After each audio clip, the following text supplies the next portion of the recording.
PBCJ's live coverage of the lower house. I'm Simone Absalom. The session will start with prayers, followed by a roll call of those in attendance. This is usually followed by questions and answers to questions, statements by ministers, items under public business, and private members' motions. Before we begin, though, let's try a Parliament trivia.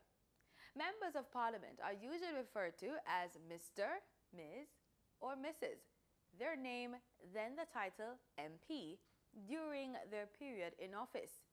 If they are recipients of any state honors, the relevant post-nominal letters should be included before MP.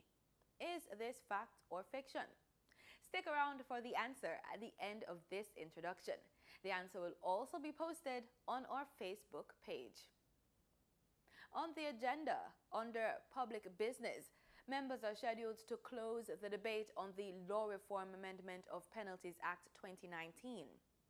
The Law Reform Amendment of Penalties Act 2019 was tabled in the House of Representatives on Tuesday, February 5. According to the Memorandum of Objects and Reasons, a decision has been taken to revise penalties where appropriate and where not already provided for, provide a mechanism for amendment of monetary penalties relating to several acts under the portfolio of the Ministry of Justice by ministerial order.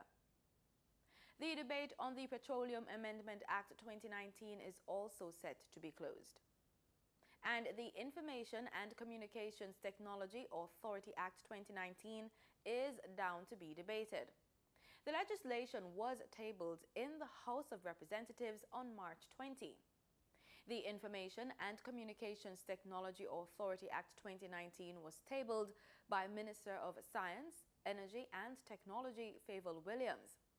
According to the Memorandum of Objectives and Reasons, the bill seeks to improve the use of technology and interoperability of systems and technologies across the government, and to drive a sustainable digital agenda in the government and wider society.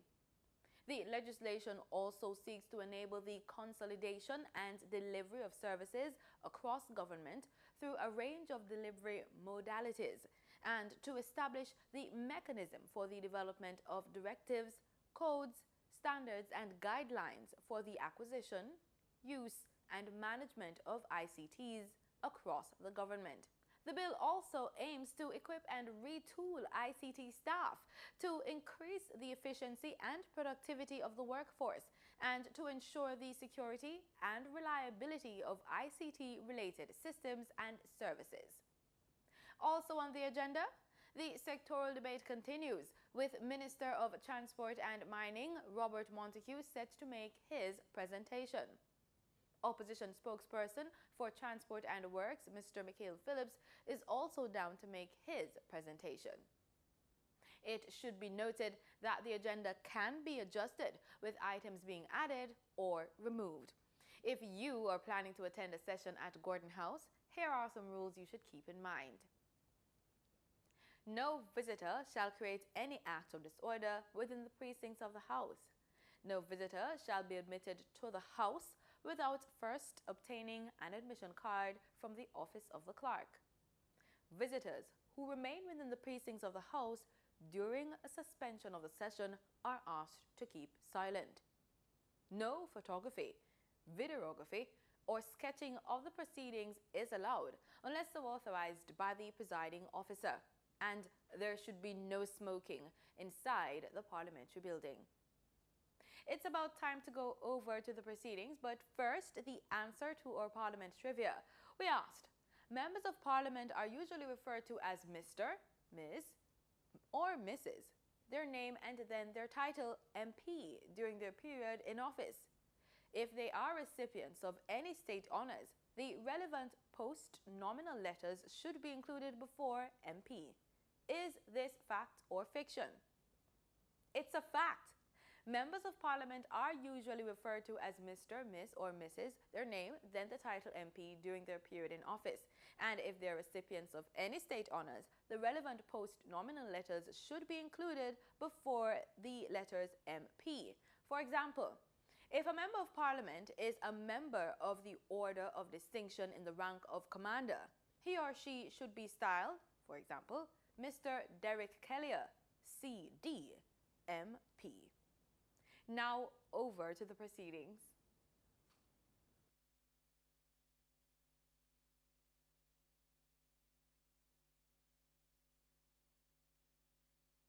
Policy projections and as announced in the financial year 2019-2020. So in that regard, we will have the Minister of Transport, Mining and Transport to make his contribution today, to be followed immediately thereafter by the opposition spokesman on mining and transport, the member from Northwest Manchester.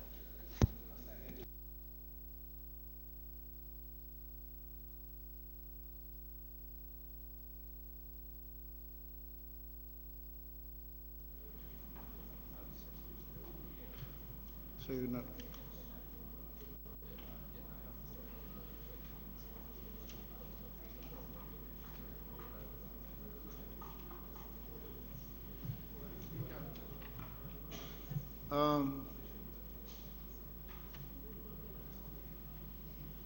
Mr. Samuda, you would want us to move to public business. You would want the next item to be public business.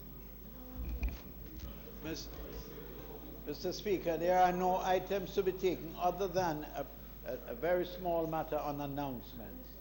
And then on the matter of presentation of bills without leave. Those are the only two very brief items that would detain us before going straight to public business. I do understand. In order to facilitate the presentation by the Minister of Mining and Transport and the member from Northwest Manchester.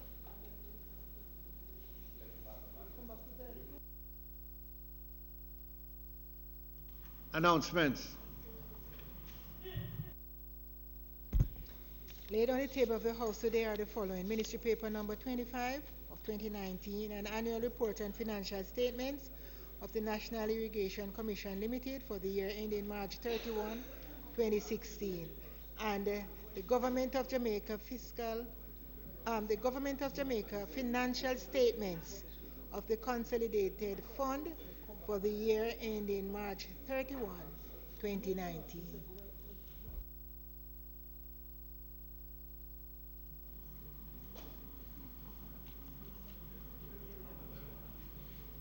Presentation of bills without leave of the House first obtained.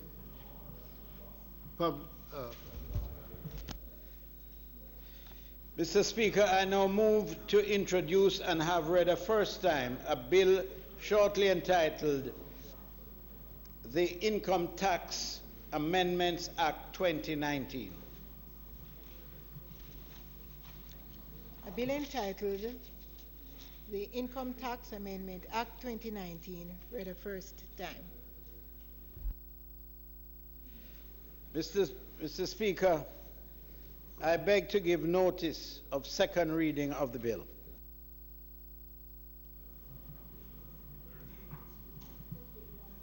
Public business.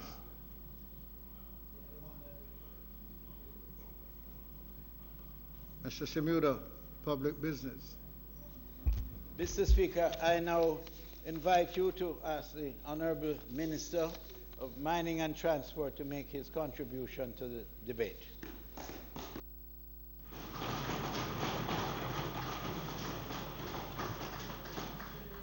Mr. Montague, before you start, give me an opportunity to recognize a number of visitors in the gallery, former parliamentarians and members of your staff and from your ministry. Will you welcome them, please?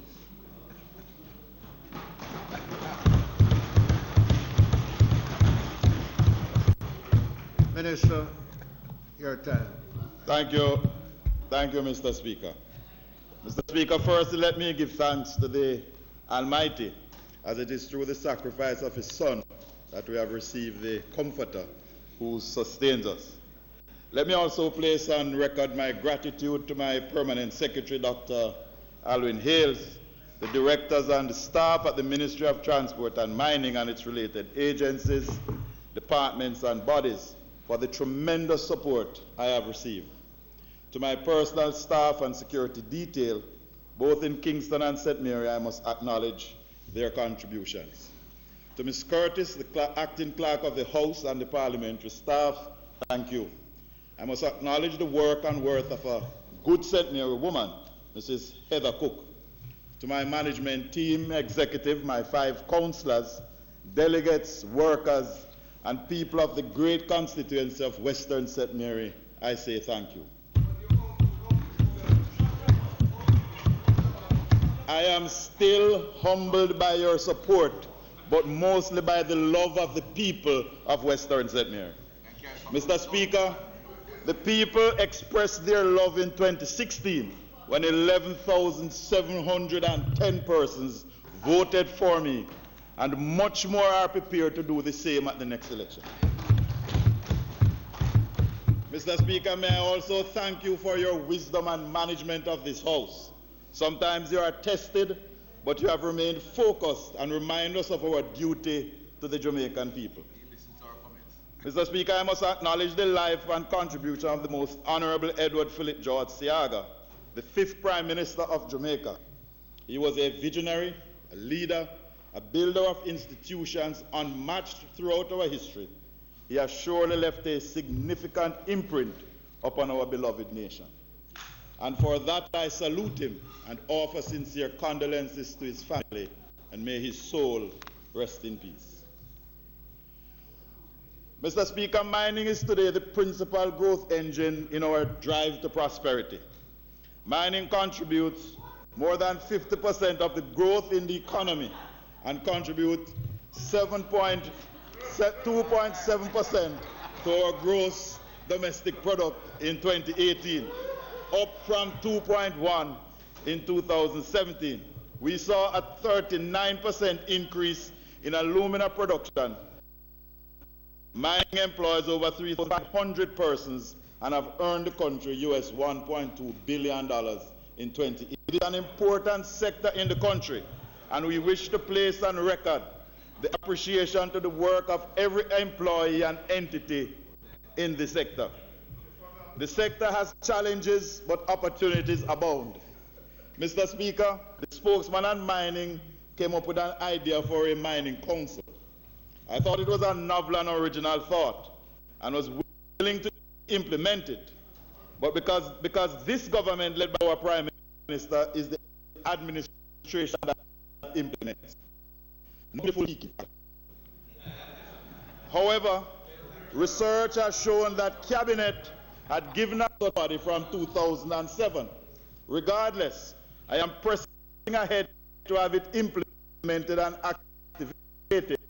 And a member from each part of this body. Mr. Speaker, I have kept the member updated matters, but we don't member and keep him abreast of the party. This is the sort of working relationship the country needs. If it comes forward, we will apply it for the good of the nation. Our mission is to move Jamaica from poverty to prosperity. It is not a campaign slogan, but a roadmap and implementation, not words. We're about changing people's lives for the better, protecting the environment, growing the economy. All Jamaicans can be prosperous. Mr. Speaker, last year we announced the establishment of a mining school. It has been launched and is up and running. We believe that if mining is to be sustainable, training is on. Mr. Speaker, the National Minerals Policy is now complete and is awaiting approval so it can be tabled in this House. Our activities must be guided within a broader framework so that we can extract minerals and protect the environment all at the same time. For the sector to be sustainable, research and testing is key. 10. We are retooling the mines and geology lab. Much of the equipment there is dated. We must laud the management and workers in that department for the sterling job they are doing and continue to perform at the highest level, even without all the resources they need. Mr. Speaker, we cannot do everything, and that is why we believe in partnerships. And through a partnership with Geophysics Jamaica Limited, a mining company owned by Robert, updating our geological maps, so when new investors come to search for minerals, they do not have to reinvent the wheel. Furthermore, Mr. Speaker, Mr. Stewart recently handed to me a digitally generated map of Jamaica done by satellite, showing where water is being held underground. This map will soon be forwarded to the National Water Commission. The satellite flyover, the use of technology, the analysis, came as a result of Mr. Stewart's duty to his country. He simply wants to help us in this water crisis. The same methods used to seek minerals have been able to locate water. He accepted the challenge and the people of Jamaica. Mr. Speaker, I invited to be my guest in the audience. Mr. Stewart, a grateful nation says thank you. The Quarry Advisory Committee has proposed to the National Program of desilting the Ernest Dam and selling silted material. This would not cost NWC and taxpayers anything. The NWC is currently assessing the proposal. We are currently granting more quarries license, and we are granting license up to 10 years. The cost of establishing a quarry is high. Need that level of tenure in order to call it with extension, plus proper capitalization assists with proper mining practices and therefore ultimately the protection of the environment. Mr. Speaker, I like passionately about the almost 4,000 titles for families that have been relocated over the years. Much work has been done. 129 titles have been generated since 2019. But that's not enough to treat with this matter. We are completing the documentation so that the provisions of the Bauxite Act can be used to help these families unlock the true potential of their properties. The vesting order provision has been used under the Act, mainly to help the companies with land titles. This minister is now going to use those vesting orders to help the ordinary Jamaican families because the time has come. Mr. Speaker, on that note, we have seen and heard the critical and people who are suffering because of the dust nuisance generated from the mud lakes. We have encouraged, and as a result of these talks with the principals of JISCO in China recently, an accelerated program of removing some families residing close to the mud lakes will commence this year, and over time all will be removed. Let me apologize to them for the discomfort. JISCO is our largest investor in modern times, and they are still investing. They are the corporate citizenship, and I thank them. We are examining the reclaimed lands in our possession with a view of making them available for us to provide housing solutions to our fellow citizens. We believe we have a responsibility not only to relocate families, but also. Hence, we are hoping to provide suitable lands to be used for housing. Equally, pursuing the possibility of purchasing lands currently in private ownership that has minerals beneath it and hold it for future development and for mining. We want to develop a minerals land bank. So before the land is developed or built on, we will purchase and hold. To just prevent a person or a family from building on these lands is not good enough. We believe the land should be for future development. Mr. Speaker, another long-term plan is to develop a lime production facility to serve aluminum refineries and export, as lime is a critical component in the refining process. A A little is produced locally, but most is imported. We have an abundance of limestone in Jamaica, so we are having discussions with private sector interests for this facility. Mr. Speaker, the government will not be opening a plant. We are encouraging and we. For the records, the threat of sanctions on UC Resal is no more, and most of the union issues are being sorted out. The agreements with New Day and Rwanda have been signed, and we are now discussing new investments. Mr. Speaker, I wish to thank the Jamaica Bauxite Institute for their work and single out the scholarship program for children from bauxite mining communities. Effort. Now the College of Agriculture, Science and Education under this scholarship program. The Life After Bauxite program saw us training 160 farmers in clusters and assigning greenhouses on reclaimed lands. The project is going well. Each cluster has a target of 30,000 pounds of tomatoes, pounds of sweet pepper. The average production last year was 75% target. Mr. Speaker, I'm seeing farmers driving pickups. The days of farmers on the mule and donkey is over. This program is changing the outlook of small farmers, allowing great production, sustained marketing, and therefore generating better returns. The search in castor oil continues, and great things are in store. The Jamaica Bauxite Mining Limited continues to be profitable, and now looking to complete the development works at the old Reynolds Pier into a proper multi-use port. We are far advanced in developing Litford into an industrial and technology park, including a BPO facility and reopening the airstrip there in order to attract more businesses.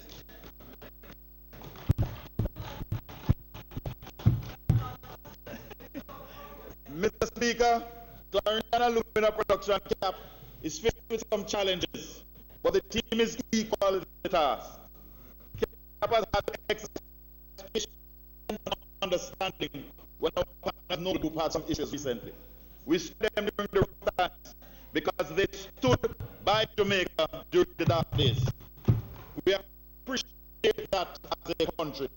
We are moving to incorporate the joint venture agreement and eventually incorporate the company on our local stock exchange, but there are some charges. The pathway to incorporate is not easy, but we have a solid team. The high cost of inputs with aluminum production and the needed refinery upgrade. I am therefore to state that the provision of steel generated by LNG is now weeks away, not years.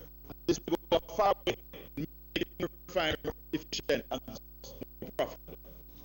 We therefore must do all we can to protect the environment with maximizing the economic benefits from the sector. Mr. Speaker, recently there have been allegations about mining in the cockpit country. I want to be very clear. There is no mining within the boundaries of the proposed cockpit country protection area. There is no mining and there is no plans for that. I will be the first to admit that since the Prime Minister clearly told the House about those proposed boundaries, enough communications in a simple and clear manner has not occurred. The Forestry Department is currently physically marking the boundaries on the ground. They have so far hosted 4 community meetings, but more is needed, and more will be held. Mr. Speaker, let me thank the citizens of the area and their members of Parliament. Let me thank the Jamaica Environmental Trust JET for the vigilance displayed. Additional agencies of government and the company equally must be commended for the level of maturity being brought to the table about these allegations. This minister will continue to facilitate dialogue and ensure that a strong program of community engagement must start immediately. Evidence of this is the recent act for a publications officer by the Office of the Commissioner of Mines. Mr. Speaker, one better suited to defend the interest of the people than this minister in this ministry. I wish to reiterate, there is no mining in the proposed country protection area. Mr. Speaker, mining is doing well. Other minerals are being actively explored. The outlook is excellent, and mining's best days are ahead of us. Mr. Speaker, let me now turn to transport matters. The Maritime Authority of Jamaica continues to this nation. The blue economy is very important to Jamaica, and we continue to invest in this area. Extraction of minerals and other resources from the ocean is a growing business and can become sustainable. But due care must be taken that our seas are not polluted and the delicate fauna and flora not destroyed. It is with this in mind we passed the Balanced Water Management Act recently. That was a significant milestone in our maritime history, as we are now moving against vessels that dump water with invasive species into our waters. Work on the Shipping Pollution Prevention Response Liability Compensation of Pollution from Ships Act, which we call the Maritime Environment Bills, is far advanced and should be laid in the House soon. This seeks to put in law the provisions of the Maripol Convention that we have ratified. The Maritime Labour Convention Act will soon be laid in this House. The passage of this Act, Mr. Speaker, will create more opportunities for Jamaicans to work on cruise and merchant ships. Although we have signed the Maritime Labour Convention, we must pass it into our local laws. It is estimated that an additional 5,000 to 8,000 Jamaicans could be given the opportunity to be employed in the maritime industry soon after we pass this act. We have started to train our people in ship safety already in partnership with the Caribbean Maritime University. We have, along with the Ministry of Labour and Social Security and Tourism, engaged shipping companies. Mr. Speaker, 70% of the world's cruise business is Caribbean-based, yet only 35% of the workers are from the Caribbean, and we are determined to change that. In addition, we, along with the stakeholders, are moving to acquire some hydrographic equipment and refurbish a JDF coastal vessel and equip it. This will allow us to constantly map our harbors and channels and produce up-to-date maps and charts. The Jamaica Ultimate Tire is a small company that continues to perform beyond expectations. We have had some challenges when we lost two of our major customers, but eventually we regained them. That caused us to have slowed down our push to engage distributors and agents, but we are determined to do so this year so that we can diversify our income streams and protect our revenue. I want to assure the member from Northwest Manchester that the Ultimate Tire Company is up and running. Mr. Speaker, I am a very fortunate minister, extremely fortunate, because the areas that I transport and mining, I have had two opposition members shadow my portfolio.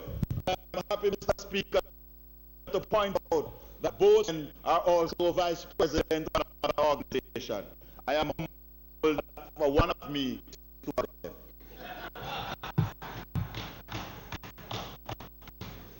The Port Security Corps.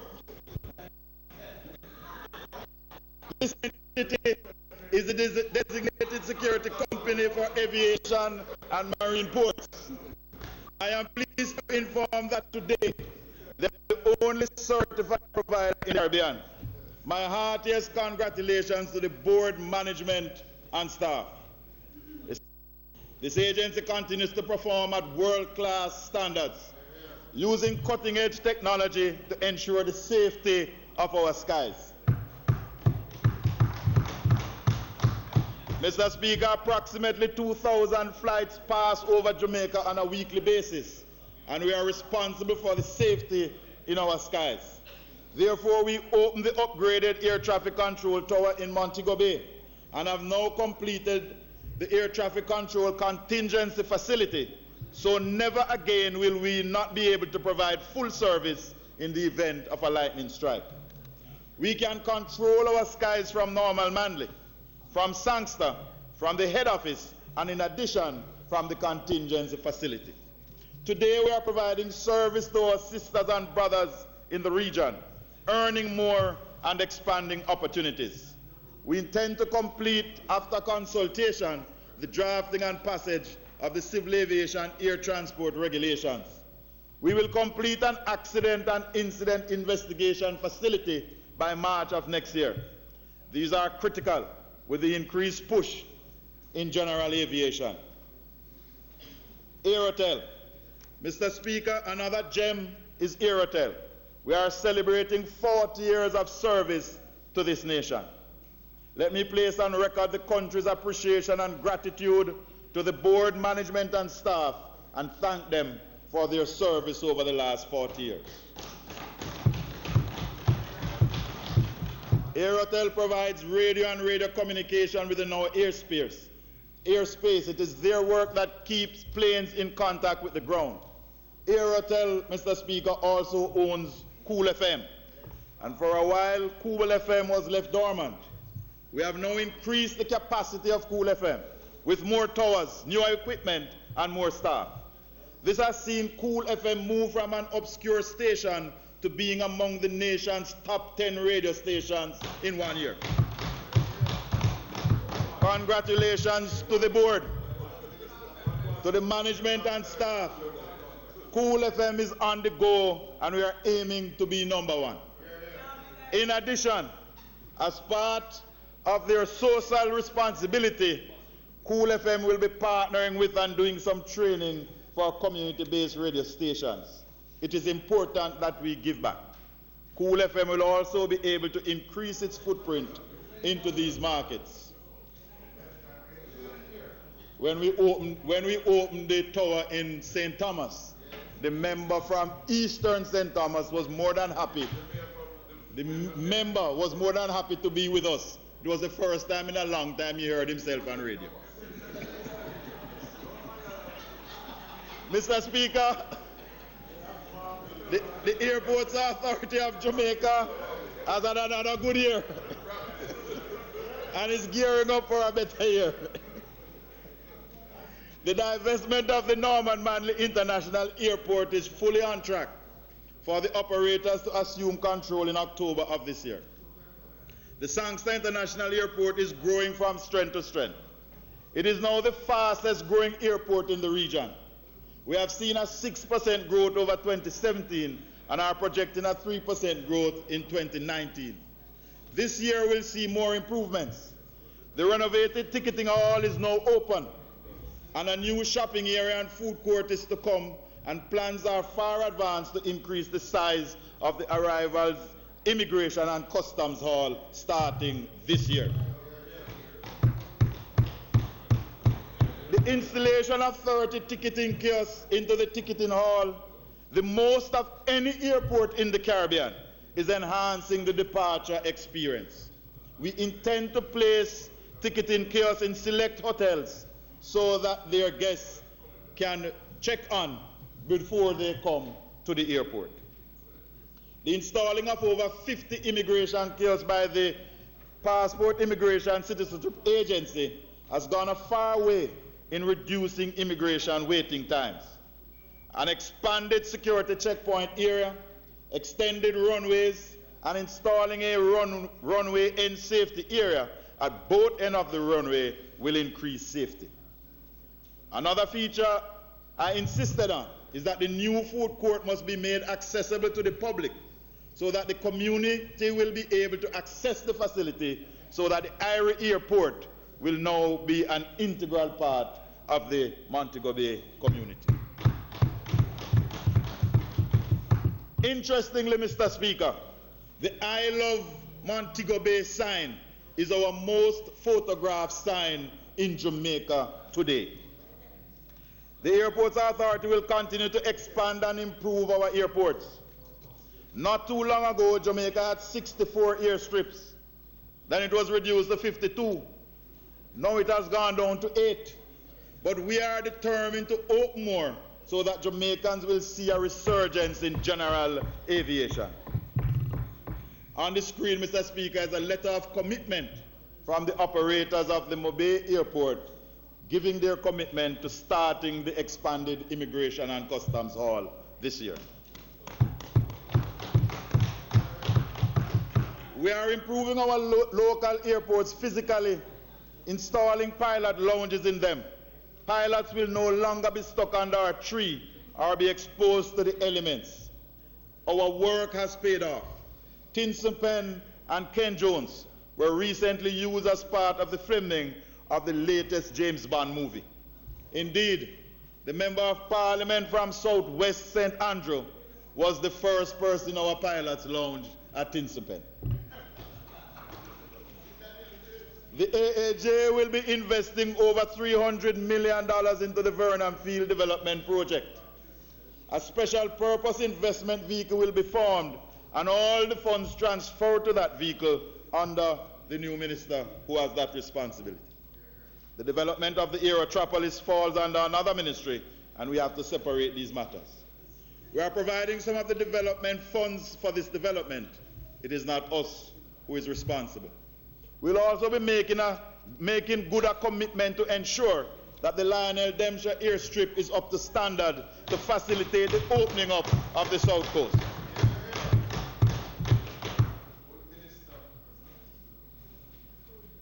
Member, let me be very clear.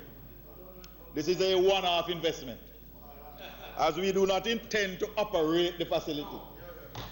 The model of a community-based entity along with the private sector's involvement is working well. It fits within the culture of the area, and we will therefore ensure that the taxpayers get value for their money. We are far advanced in taking over the Holland Estate airstrip.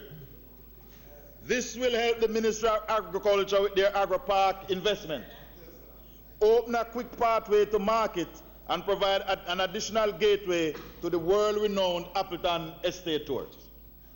Mr. Speaker, as we open up this airstrip, more opportunities will be opening in Jamaica.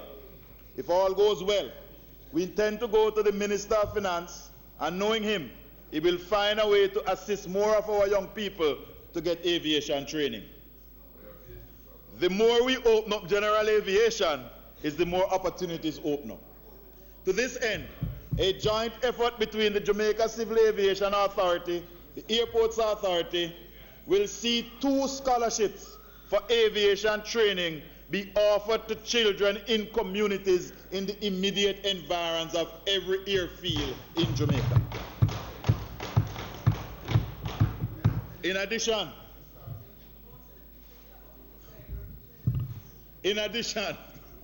when we open the one in Southeast, you will be there.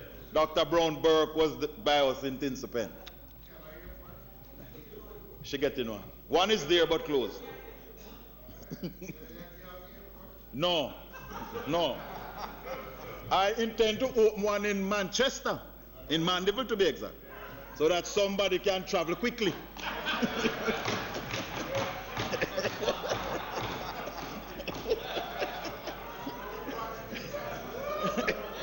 Definitely.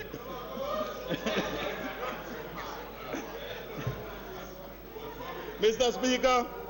Speaker, since the closure of Air Jamaica Express, we have not had scheduled domestic flights in Jamaica. That reality is about to rapidly change.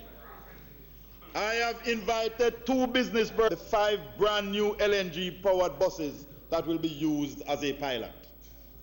We are hoping to get them in service during the summer. With our Wi-Fi program, almost 200 buses are fitted, thus enhancing the riding experience and creating a revenue stream.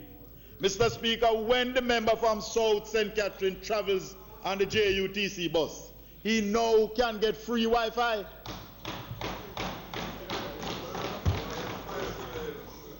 We never saw you this morning. In addition to this, we are in preliminary discussion with a transport operator who wants to be a sub-franchise holder for 4 of the routes in Portmore. If these talks are successful, 25 buses will be introduced into the system. We are excited about this. We are also offering 225 new sub-franchise routes to the JUTC. We have employed and trained 60 new drivers, and we'll be training 50 more.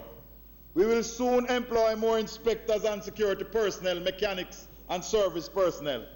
We are training more mechanics. A new day is coming for the JUTC. We are not shirking from the challenges, but we are facing them and addressing them. Mr. Speaker, I've given the instruction that the JUTC must consolidate all its head office operations at the almost empty Lyndhurst Road depot. Head office type operations are all over, and an internal estimate of $140 million have been generated to consolidate the operations.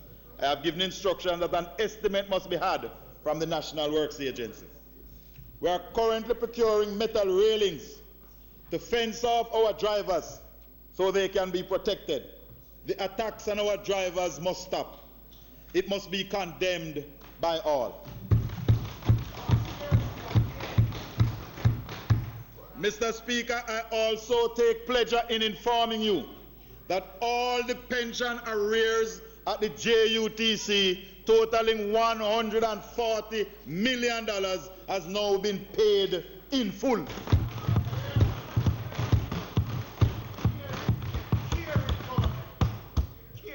This shows a level of care and consideration and compassion for the people who work with us. Mr. Speaker, we are facing our challenges frontally, seeking creative ways to resolve them while we order new buses. We are not where we want to be, but we are far away from where we started in 2016. We are not yet out of the woods, but we are making steady progress with this entity, and we will not stop until we deliver a proper bus service to the people. Mr. Speaker, for the first time ever in a long time, the Montague Bay Metro has all the spare parts they need, and today 14 buses have been repaired and are now on the road, up from 4.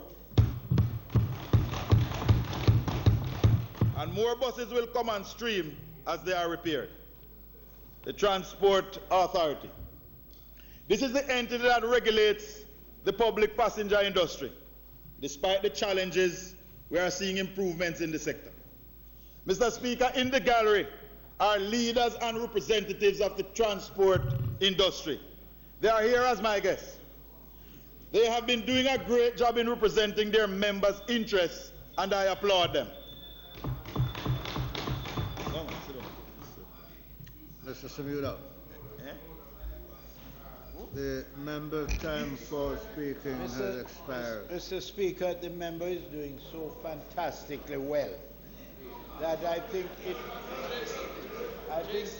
is only fair to enable him to complete his presentation. So I ask that his time be extended to complete the presentation that he is making.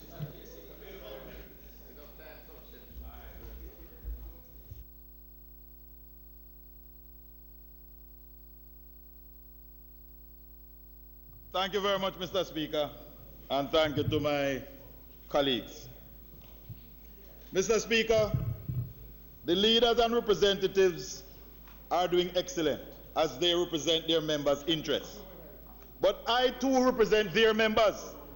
I also represent the traveling public, the helper, the student, the teacher, and the business person. I represent the motorists who are terrified daily by the poor driving habits of a few taxi and bus drivers. I too represent the families of the good taxi and bus drivers. Mr. Speaker, on the weekend, in my constituency, a taxi driver was laid to rest because he died in a road accident. Members of his family were injured. One lost an eye. A baby was hurt. I represent them too. We have all seen the few bad drivers that make new lanes on our roads, overtake, cut you off, and sometimes abuse you. We know the terror of that old lady who asks them to ease up, the abuse of our children, the lapping up, and much more. Mr. Speaker, all is not lost, and there is a program towards cleaning up the system. We have come a far way, but more needs to be done.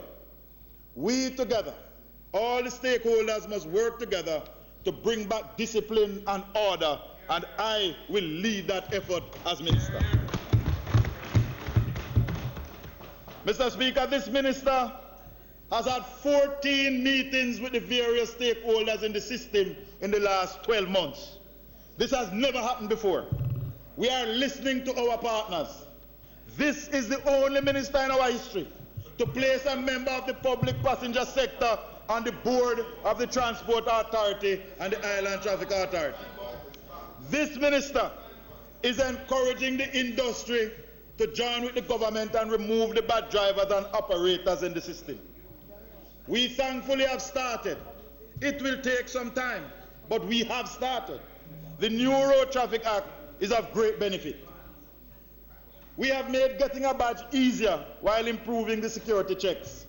We are now verifying the addresses and information on our records.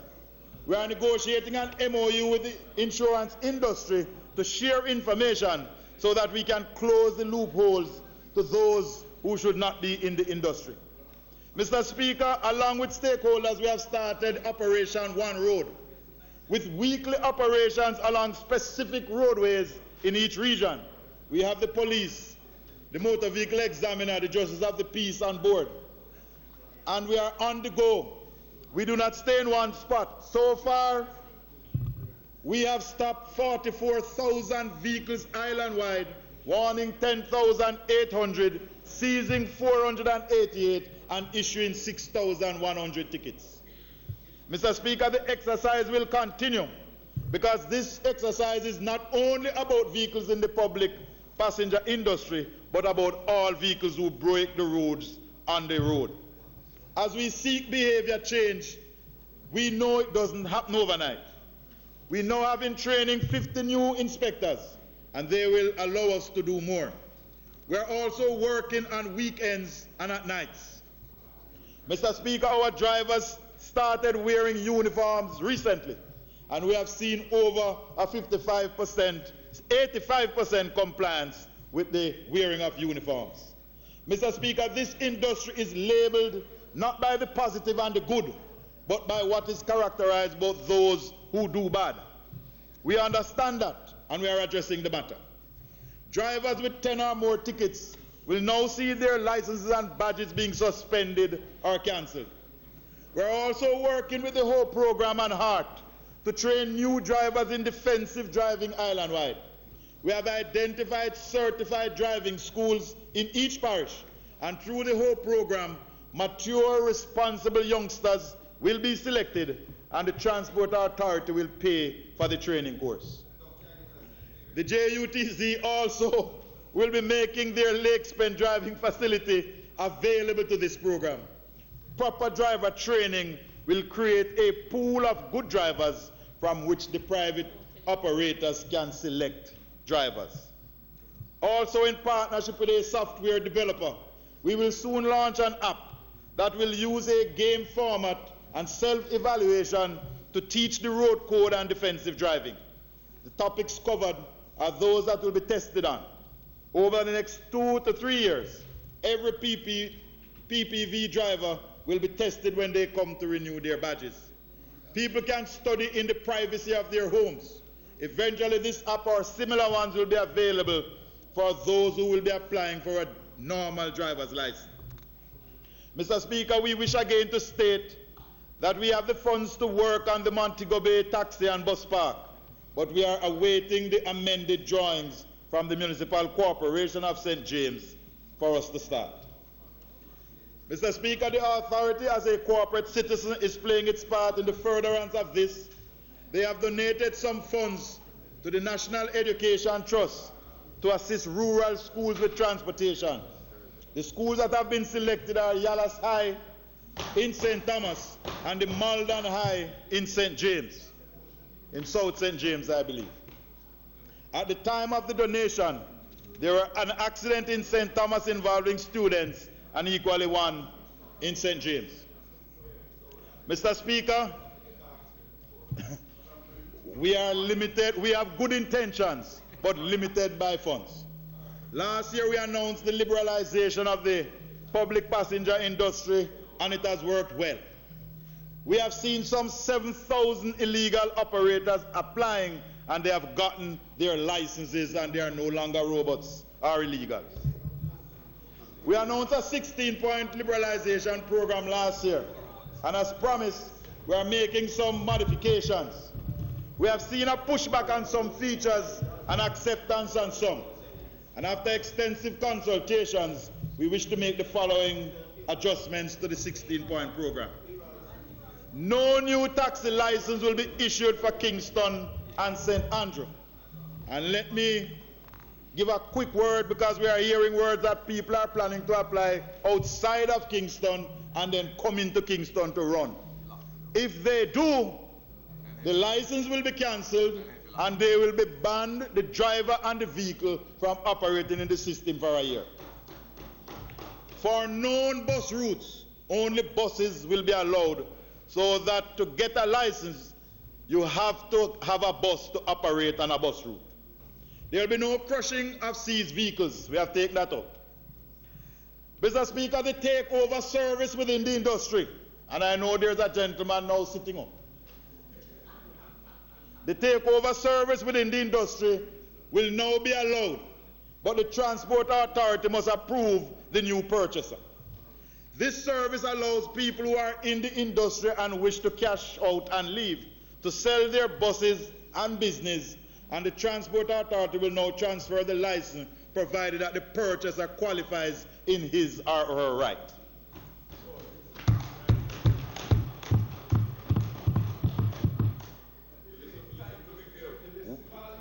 The GPS tracker requirement is being modified.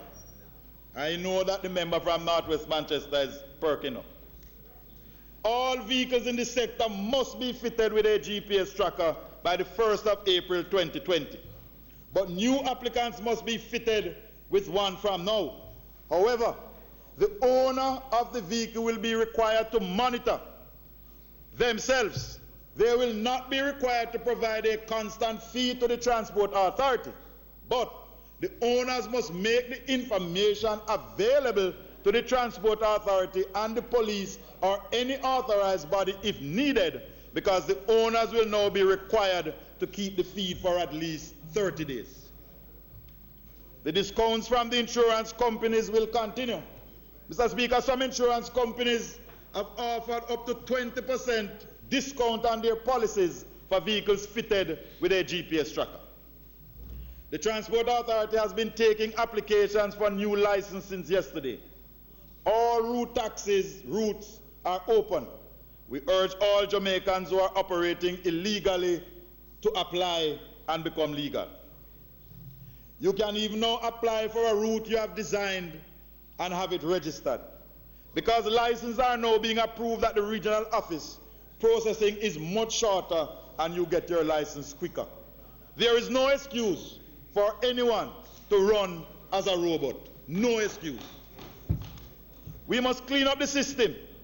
Too many of our children and people are dying on the streets.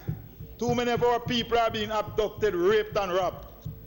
Mr. Speaker, last year Jamaicans answered my call to introduce online taxi service into Jamaica.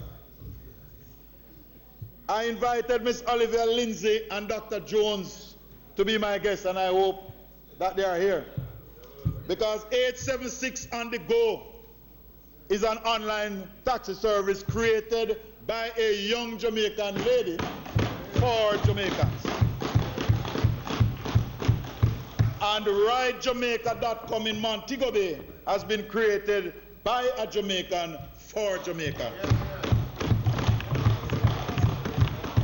When we set our minds to things, we can accomplish them. People condemned me last year when I spoke about online service and Uber-type service. And today, 2 online companies are operating and making a profit. Investors in this industry must realize that the taxi business and the bus business is no longer a hustle. It's a legitimate business. That is why we are talking to a provider to provide a cashless collection system for taxis and bus. A system where companies can advertise. The industry is changing. The stakeholders must also change. To help this change, the public has a vital role to play. We want members of the public to take pictures and video public passenger vehicles which are breaking the law, overcrowding, speeding, and general bad driving and bad behavior. We want you to share the pictures and video to this WhatsApp number, 876-551-8196. 876-551-8196. When you're sending certain videos, you don't ask for credit.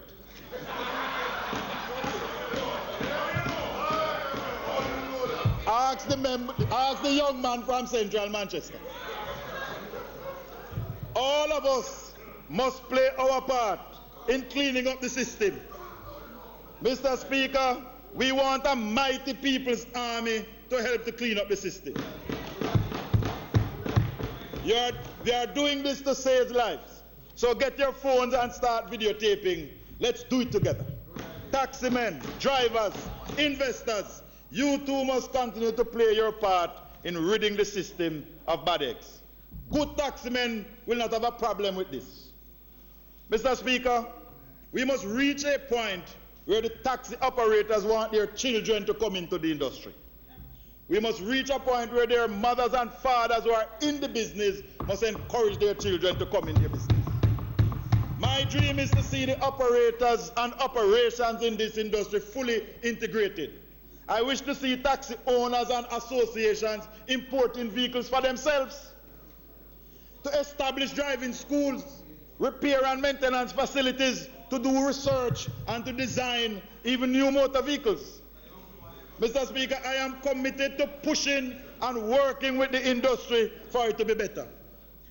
This industry has contributed to the economy, and the industry has the trust of many mothers as they hand over their children to taxi and busmen every day. Let us correct the negative and highlight the positive. In this regard, I have nominated 2 long-time industry players for national awards. I hope they will be considered. And I will continue to do so in the years ahead. In addition, this minister will be launching and hosting an annual public passenger industry award to reward those who give extraordinary service. We must encourage the good men and women in this industry. Mr. Speaker, I thought I would have laid the amendments to the Transport Authority Act by now, but the legislative wheel doesn't turn as fast as I would wish. But it is coming. The amendments will discourage the wrecking of PPV vehicles and introduce a ticketing system. The consultations for the revised national transport policy is ongoing, and the new policy will be drafted soon. Mr. Speaker, road safety affects all of us. So far, up to today, 181 persons have died on our roads. 181. It is unacceptable. Road deaths and collisions cost this country an approximate $2.5 billion in direct hospital costs. Lost man hours for the victims, and this does not take into the lost man hours for their families who have to go and visit them in hospitals and visit the pharmacies. 180 families are mourning, never to see a loved one again. Plus, there are over 300 persons that have been damaged or disabled as a result of an accident. Everybody knows, Mr. Speaker, that they must slow down. They know they must wear their seat belts. They know that when they ride, they must use a helmet, but most persons don't. How many of us today came here and wore a seat belt? My fellow Jamaicans, I am happy. Yes, sir. When you are speeding, have you ever given thought, Mr. Member from Northwest, if you meet in an accident, what would happen? What would happen to your family? Who would replace you in the house with your new wife? slow down. Slow down. Mr. Speaker. Mr. Speaker. Mr. Speaker, can I ask the member from East Central St. Catherine, which stepmother, Central, North Central, which stepmother will be growing up your children if anything should happen to you? Think about it. Mr. Speaker, we must urge our people to slow down, to wear seat belts, and to wear their helmets. Mr. Speaker, this portfolio is moving Jamaicans towards prosperity. We have challenges, but we are equal to the task. We continue to work because there's much to be done. We have listened, we have consulted, we have adjusted our policy because we know we don't have all the answers, so we seek partnerships. To this end, I have invited the member from Northwestern Opposition spokesman to sit with me almost a year now, and I am happy and thankful that he has accepted the invitation, and we are to sit down on Thursday to have dialogue. I thank you, sir, for your graciousness. Mr. Speaker, we are not here to quarrel. We are here to seek consensus. We are well on the way to prosperity, and there are challenges, but we are well on the way. There is no turning back. We are implementing. We are building. We are not into beautiful speaking or action, we say. We are the action team, the implementing team. We are led by a builder who will build and build and build and build some more, so that Jamaica may, under God, increase in beauty, fellowship, and prosperity. Mr. Speaker, if it pleases you.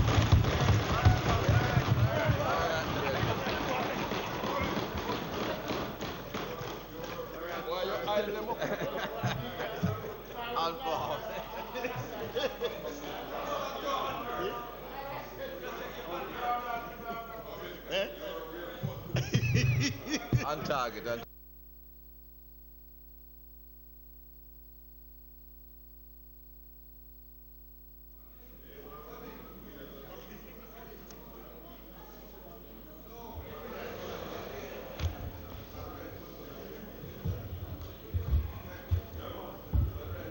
Mr. Mikael Phillips.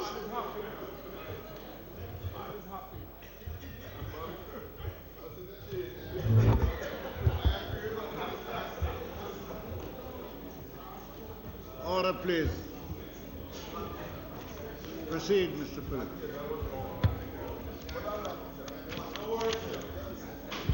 Order, please. Mr. Speaker, can they remove that image from the screen, please?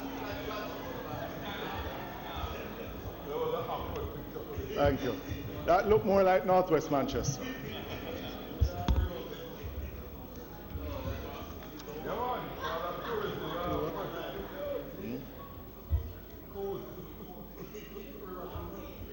Mr. Speaker.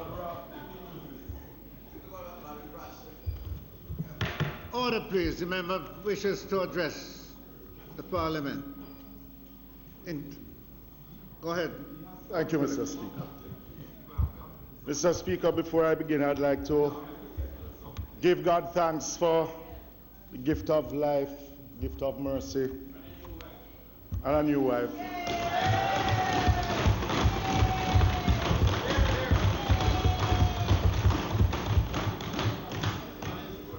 And like the speaker before me, I was hoping that he would have introduced a wife too, but Mr. Speaker, no such luck. But today, I should throw something in your head from up there, so watch it. Today, Mr. Speaker, I rise to make my contribution to the debate on the state of the country's transport sector, covering land, sea, and air, as well as the infrastructure environment which support the sector. I will also offer my comments on the condition of our roads, bridges, and other infrastructure, and how the mismanagement of major projects has caused hardship in the lives of residents all over Jamaica, but particularly in the corporate area. This presentation, Mr. Speaker, will focus on the current state of the JUTC, the non-existent transport policy, the Kingston Container Terminal, and the portfolio of works. However, Mr. Speaker, before I begin, I would like to thank the people of Northwest Manchester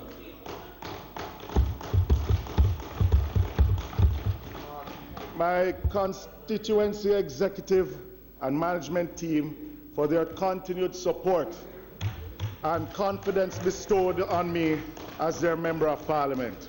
For a lot more terms. And my 4 councillors who are here with us today. Mr. Speaker, they are the reason why I'm here. And I'll tell you after. And I will continue to do everything possible to make them proud of my representation in this honorable House.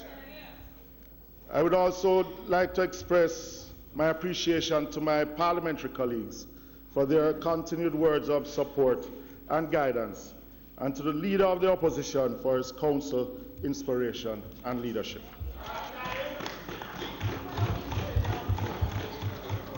Last but no means least is my rock and partner and my wife, now for only 3 weeks, Shelley.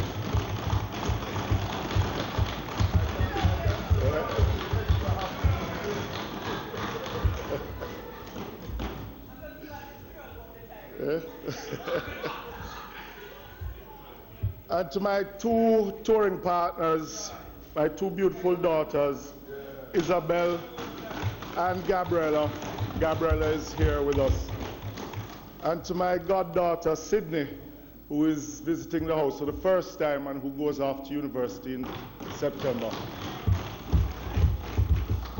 Mr. Speaker, you have heard me say this before, and I will say it again. The development of the transport sector is integral to the country's ability to experience sustainable growth. The country cannot grow in a chaka-chaka system. We have been here before, and we made the necessary investments and to fix the system and give our people a world-class transport system. Sadly, Mr. Speaker, we're going backwards, despite a rosy picture and a long run-up for a slow bowler, as the minister just, a while ago. Couldn't send him to play in the World Cup.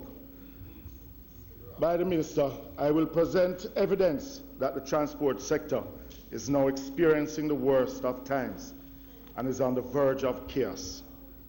Mr. Speaker, we will continue to raise questions about the government's public transport changes. Every time the minister speaks, it sounds as if he's announcing a different plan. Why is this so? The only answer is that there is no plan at all. Earlier this year, he announced some operational changes in the public transportation sector. But the real question to be asked of the minister, is there a national transport policy and plan? And why is the minister announcing unconnected bits and pieces daily? Mr. Speaker, why is the minister throwing out piecemeal, uncoordinated, poorly thought out, half-baked ideas in the public space without details of a coherent plan to move people efficiently, safely, and cost-effectively? So, Mr. Speaker, I begin with the regulatory and enforcement environment, which is managed by the Transport Authority under the 1987 Act. There appears to be an attempt by the minister to dissolve power of regional offices without amendment to the Act. Further, in relation to the process of new public passenger PPV license, the minister said he does not need a board to do that and the regional managers will be given the power to determine who gets a PPV license. This mechanism would remove the approval power from the board of the Transport Authority. Where is the legal authority for this? What are the checks and balances to protect public interest against corruption and cronyism? The minister made another announcement that operators must install GPS tracker on their vehicles before they will be allowed to obtain, and I am happy to hear that the minister said that he had re-looked at the policy going forward, but against this background of continuous violation of the existing law. So again, Mr. Speaker, yet another announcement made without any idea of how it will be enforced. And how does it fit into the overall provisions of the Transport Authority Act, the present Road Traffic Act, and other regulations? Mr. Speaker, and when you think him done, no, him just a come. He announces plans to open up the routes, compelling the Jamaican Urban Transit Company to grant additional some franchises and further eroding the perilous financial state of the company. In the end, Mr. Speaker, we must face the reality that under this minister's dribs and drabs transportation plan, things get worse and the public should brace itself for more chaos on the roads, more vehicle collisions and others. What is the state of the JUTC in this, its 21st year of existence? Mr. Speaker, I want to highlight the frightening deterioration in the operations of the Jamaican Urban Transit Company and the overall management and movement of public passengers in the Kingston Metropolitan Transport Region. Mr. Speaker, last year, during the sectoral debate, the new minister was still navigating the corridors of his portfolio. By his performance today, he's not yet fully up to speed. On this side, Mr. Speaker, we continue to believe that the transport sector can do better, much better. There are missed opportunities in the sector. A lot more needs to be done to bring greater coordination and efficiency in the sector. And a lot more can be done to improve the overall transport experience for the traveling public and for those who invest in the sector.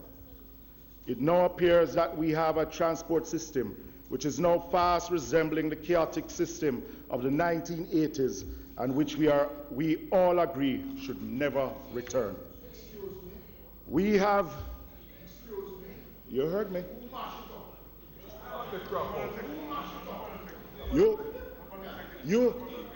Yeah. We have... You spoke last week. It's my turn to talk. So Order, please. We have the subsidized government system. Members who wish to speak, address the chair. Thank you, Mr. Speaker. And please do not cross-talk either side. We have the subsidized government system, operated mainly by the JUTC, which in turn gives sub-franchises license to small operators to operate on specific routes in a support role. But the KMTR has now become a dog-eat-dog world, and everyone is fighting for their share of the transport dollar, and in the process causing a fall in service, quality, and safety. In the present atmosphere, the transportation revenue of the government is not protected. In fact, based on the numbers provided in the estimates of expenditure, it is getting smaller and smaller each year. The route taxi system designed for rural Jamaica has taken over the KMTR. That's why the minister has to set those rules in his new system.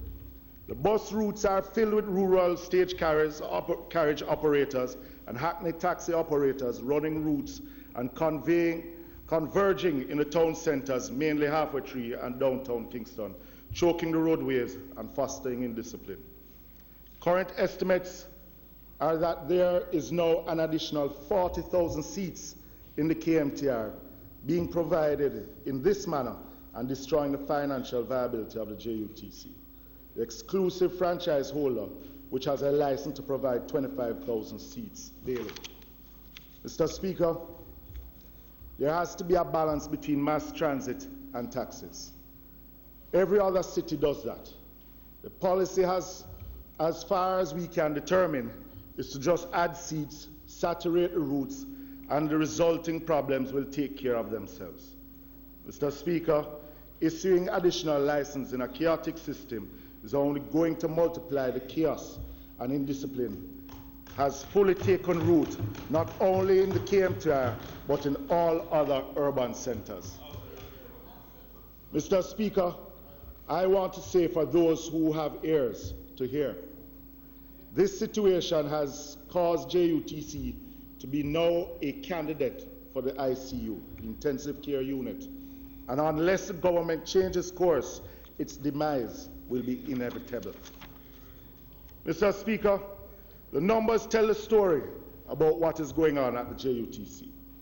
When the PMP left office in 2016, the JUTC was in its healthiest financial and operational state in many years. There was also a serious effort to reclaim its trunk routes, to increase fare income and improve indiscipline.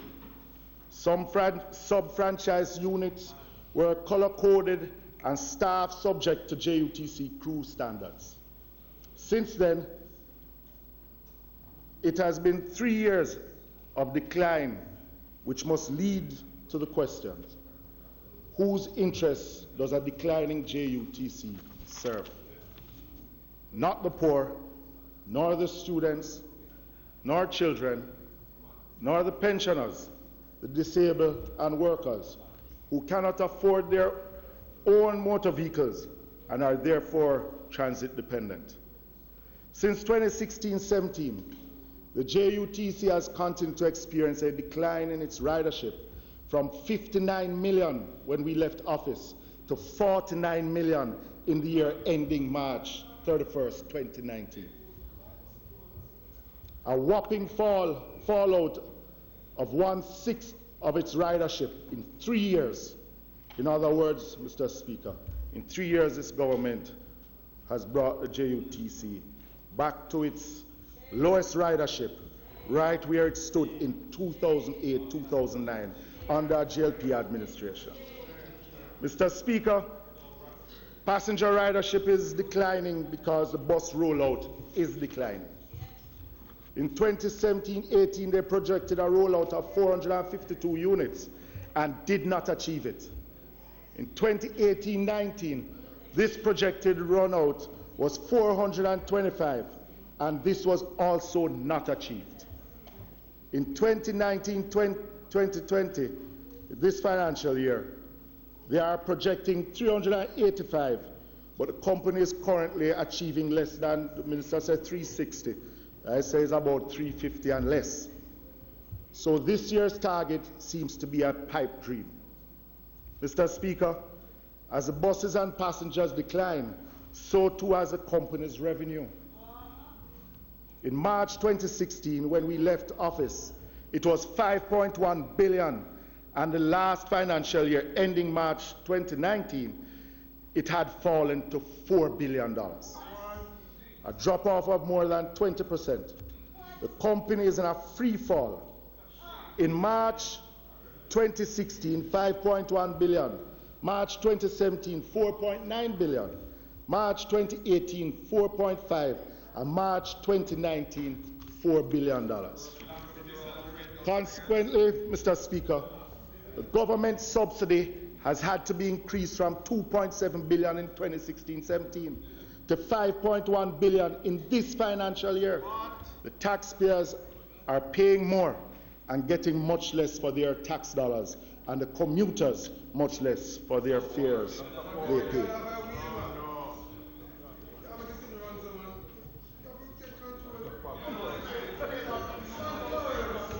Mr. Speaker, last year I told the government, and I restate, the JUTC is in default as it is operating in breach of the exclusive license granted by the government under Public Passenger Transport Corporate Area Act. But, Mr. Speaker, as serious as this breach may be, I want to draw attention to an even more urgent situation in relation to breaches of the maintenance and safety standards at the JUTC. I recently called for an audit after the company had 3 fires in a week. The investigation report has confirmed our worst fears and clearly shows the urgent need for both an operations and maintenance audit. The report says the fires were caused by poor maintenance and improper practices and the poor internal workmanship and laissez-faire attitude towards work. These practices include substitution for parts and fittings with makeshift materials such as the use of a rag to tie a fuel line. It is totally perplexing that instead of accepting the findings, the managing director, and in the minister's presentation just now, claims that there are internal and external efforts to undermine the company's operations. Mr. Speaker, the JUTC management cannot leave the charges there. They must provide a complete report on those allegations to the public and also to the police. The report has raised 3 serious questions. Firstly, the availability of adequate amount of spare parts. And I hear the minister constantly says that there's adequate spare parts inside there. He said that, what, $1.7 billion. Yeah? And how long it has taken you to even get the spare parts. Secondly, the training of mechanics. And thirdly, the competence and role of supervision and maintenance management in overall process at the company. Mr. Speaker, of the $3 billion needed for spare parts and maintenance, only 1.3 has been provided in this budget. It must mean cutting corners and dispatching unsafe units on the roads. This is a dangerous situation, and the risk to passengers' safety must be at an all-time high. In fact, the company's defect returns is now at a record 15%. That means, Mr. Speaker, is that when the company dispatches the 350 buses in the mornings, 50 of them will have to return to the depots or be recovered by a wrecking service during the course of the operating day for mechanical or other defects. So, Mr. Speaker, the assurance given by the management and the minister just now in a recent newspaper interview are empty and remain a comfort to a fool. Mr. Speaker, in addition to the lack of parts, which includes brake pads and discs and other critical parts, in the past 30 months, the company has lost 6 top maintenance professionals, including the deputy managing director in charge of engineering, the chief mechanic, and 4 depot maintenance managers. Most victimized to make way for political appointments. And so much so that the fire report has cited poor workmanship as a cause of the fires. I warn, Mr. Speaker, that the JUTC is on a collision course with destruction, and passenger safety must now be taken as a serious issue by this government. I also want to use this opportunity to ask about, and the minister spoke about, the LNG project. It was announced with much fanfare, and the company would be acquiring 20 LNG by the previous minister, capable buses. It was then reduced to 5, and they have been here for almost a year sitting in a warehouse bonded facility, and nothing further. But the minister said by summer, we should see something. Mr. Speaker, The minister spoke about the Montague Bay Metro. That 17 units coming up, 14 more to add to the 4 that was there. But I have to say, Minister, but we should not have allowed it to reach to that point. I want to raise the important issue of the Portmore Transport Hub project.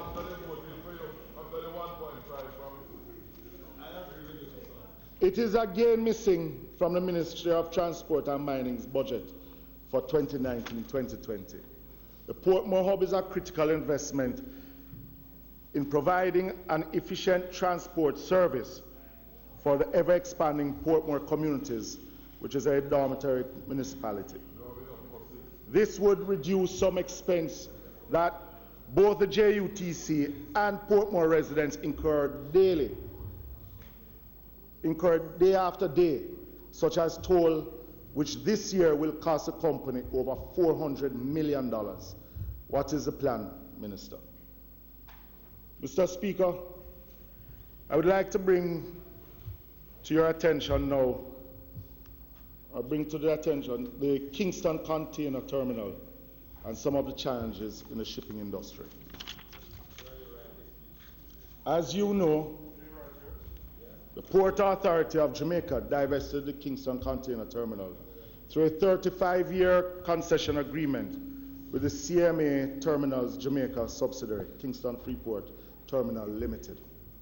Mr. Speaker, the deal is done, and no doubt there will be benefits to the maritime sector and the economy in general. But the following questions remain. Did we get the best deal available? Why is the concession agreement protected by the Official Secrecy Act, never to be disclosed to the Jamaican people? What is it that they are hiding from the Jamaican people? Since the signing of the agreement, the concessionaire has demonstrated an unwillingness to share information, even with the Port Authority of Jamaica, which has a vested interest in obtaining such data, both for its own internal accounting purposes, as well as to fulfill its role as regulator over the shipping industry. Mr. Speaker, members, let me give you a little background, which may help you to understand the seriousness of the situation in which we have found ourselves. The PAJ's agreement with KFTL includes a share in the profits made by the terminal, and it has to rely on being provided with timely and reliable information in order to process its revenues. In addition, as the agency managing the International Ship and Port Security Code modalities at ports around Jamaica, the PAJ imposed a security tariff on vessels and cargo passing over ports around Jamaica. The PAJ has been unable to collect associated revenues from KFTL since the concession agreement came into force, which is compromising the capacity of the PAJ to provide the required oversight on the nation's port security. Consequently, Mr. Speaker, the absence of transparency with regard to the concession agreement makes it impossible for stakeholders to understand the basis on which such practices have become the norm since CGM assumed control of the KCT. It is to be observed that the concession agreement for Highway 2000 is a public document that has been available on the regulator's website for years, and we expect the same for this agreement.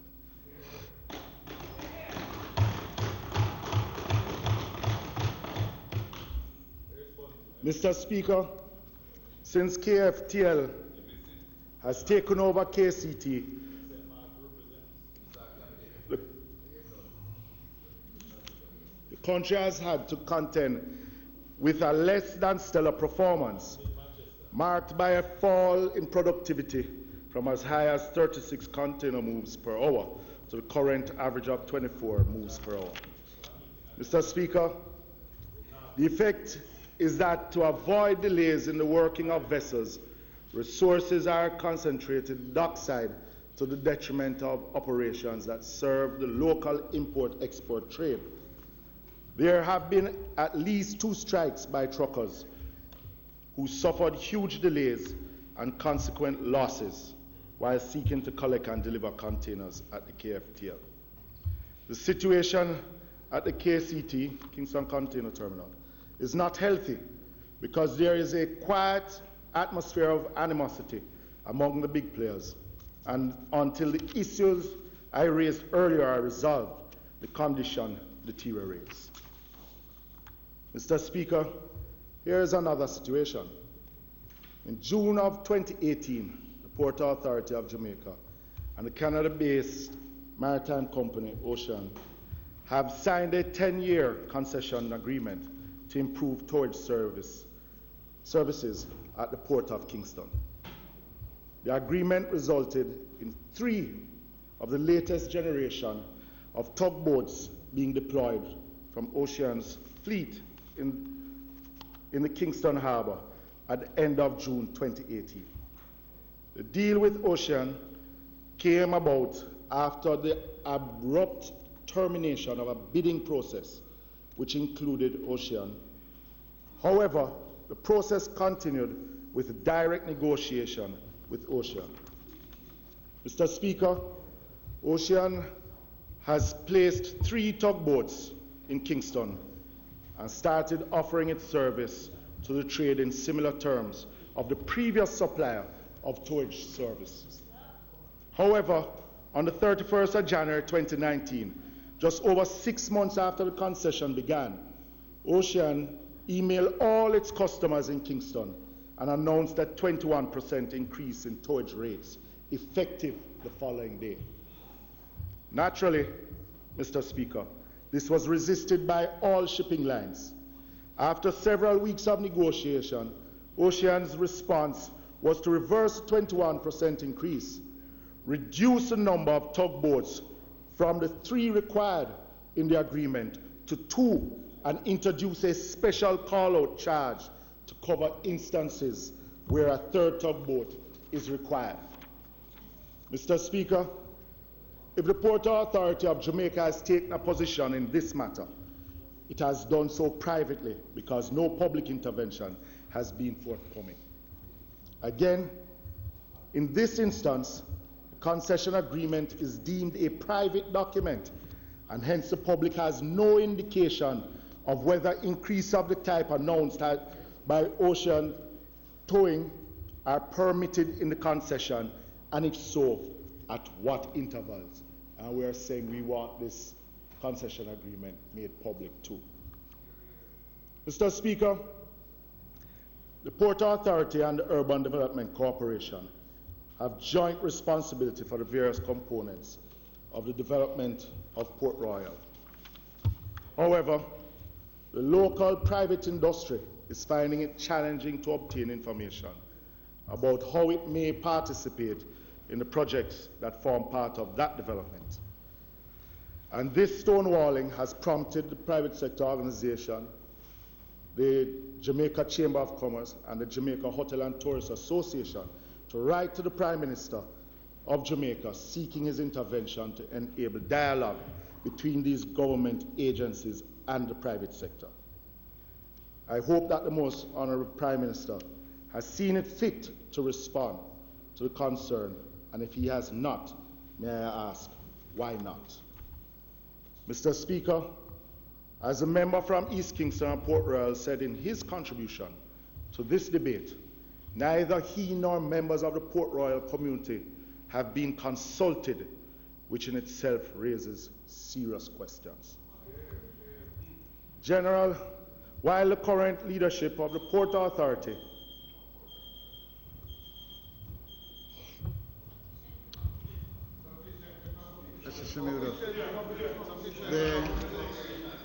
the time for the member to speak has expired. We always try. Order, please. We always try in this honorable house to be consistent in our behavior. So I ask that you request of the house that the member be given sufficient time to complete his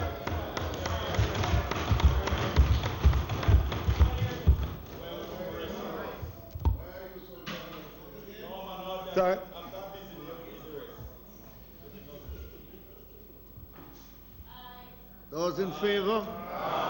Those against? The ayes have it. Mr. Phillips? Thank you, Mr. Speaker. Thank you, members. Thank you. Thank you, Minister.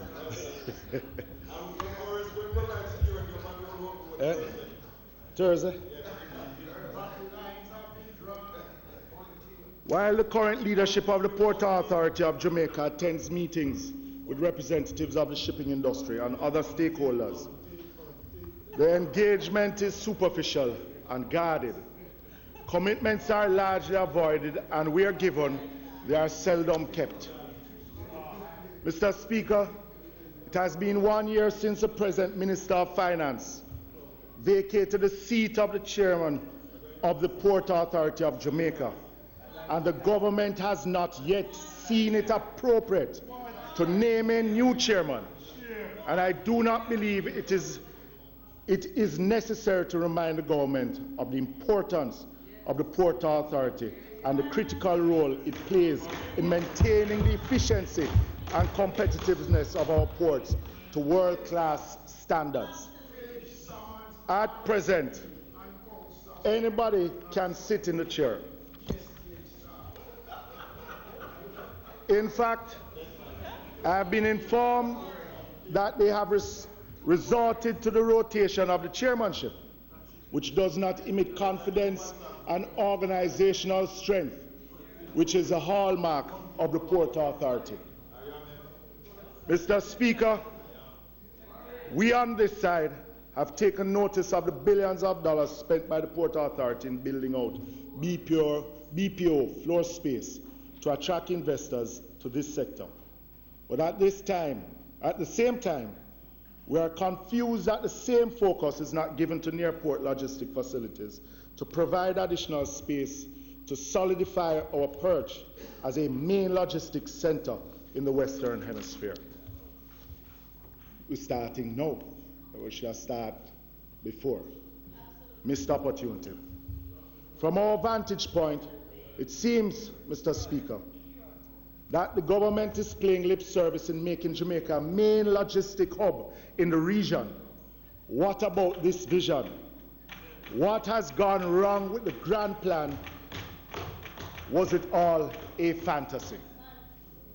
From the beginning, we told them that there was no need to go back to the drawing board to hype up a new plan. There was a roadmap of several developments and expansion activities which was left by the last PMP administration. Member Hilton. Yeah? And these plans, Mr. Speaker, was the end product of multiple discussions with stakeholders. The plans are there, if they have not been shredded as yet. Mr. Speaker, I turn now to the Works and National Works Agency. But my remarks will be brief because my colleague member of Parliament from Clarendon Northwest, Mr. Richard Azan, with whom I share the works portfolio, will present an assessment and share our comments on the state of our roads and bridges and the lack of commitment to maintain and upgrade of our critical interior road network and other infrastructure. Routine maintenance of the road infrastructure remains an issue. When you look at the overall picture, it would appear that some parts of the country are totally forgotten. The only time we have seen any maintenance activities in this is the works which was funded by the constituency allocation of $1 million by the NWA from time to time. This is less than adequate to do required works. Mr. Speaker, rural parishes have become the forgotten part of our beloved country. We have talked about this maintenance issue before, and we have all concluded that it is a good thing if it is a routine and continuous, not ad hoc, which is what it is now. Mr. Speaker, a comprehensive routine maintenance policy would guide us in our approach to road maintenance. Mr. Speaker, I want to express our concern about the multiple road construction taking place across the Kingston Metropolitan Transport Region. Throughout the course of the year, thus far, we have expressed our concern by way of releases to the media on various aspects of the major projects that have caused disruption in the livelihood of thousands of residents. We are aware also that our utility companies and the major telephone carriers have made complaints on behalf of their customer base of the many breakages in their telecommunication structure, causing interruptions to the service provided to customers, both residential and commercial. Mr. Speaker, you would have heard of the hardship of many residents and business people along the corridors of construction activities across the KMTR. I'm also certain that many of my colleagues have driven into or close enough to the construction zone and have seen for themselves the level of chaos and confusion that exists and how it affects business activities. Mr. Speaker, the people are crying out for help. We are hoping that the government takes the initiative to meet with the affected business people, to find ways to resuscitate their businesses. Some businesses have closed entirely because they could not survive the road closure. No access to their premises, lack of water, interruption in telecommunication network, and the dust pollution. Mr. Speaker, we believe that there could very well be a legitimate cause of action against the contractor of these projects. So we urge the government not to ignore their appeals and miss the opportunity to take the first step in offering some kind of settlement with these aggrieved persons. Mr. Speaker, the South Coast Highway project has not started as yet, but there is every indication that it will soon begin. Our information is that the government intends to use limited tender as the means by which the contractors are procured. We strongly advise against this move and are recommending that the open tender system be used as we have started off when the Mid-P program was started by this administration. Limited tenders encourage corruption, and some who are lining up are the same ones who worked in East Portland for free. The opposition urges fairness and transparency in the contract awards process. Mr. Speaker, we know what is going on.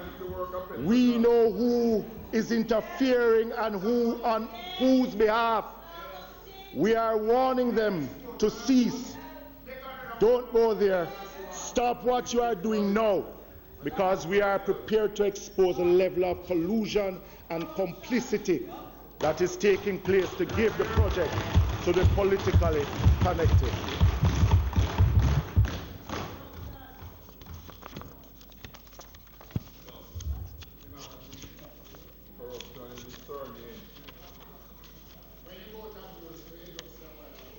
Mr. Speaker,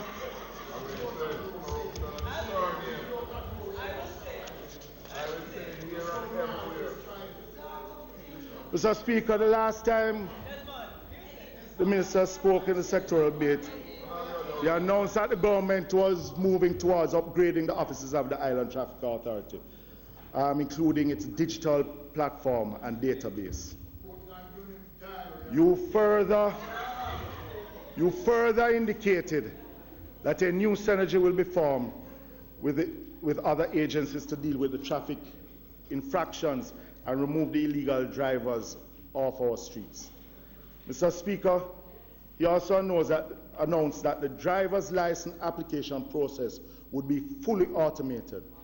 Minister, where are we with these plans? You have to come mile if you tell me. Can't tell me. In the house.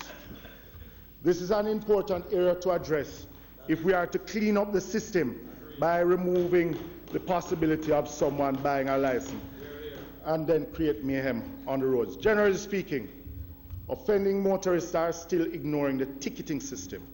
And while there are efforts to reduce the backlog through incentives, some people still believe that they can beat the system. We fully support the efforts of the state to apply the available technologies in this area and to integrate the relevant government agencies to increase the effectiveness of the point system. You mentioned of the Road Traffic Act, and we are in full support, but we think that is still long overdue, Minister.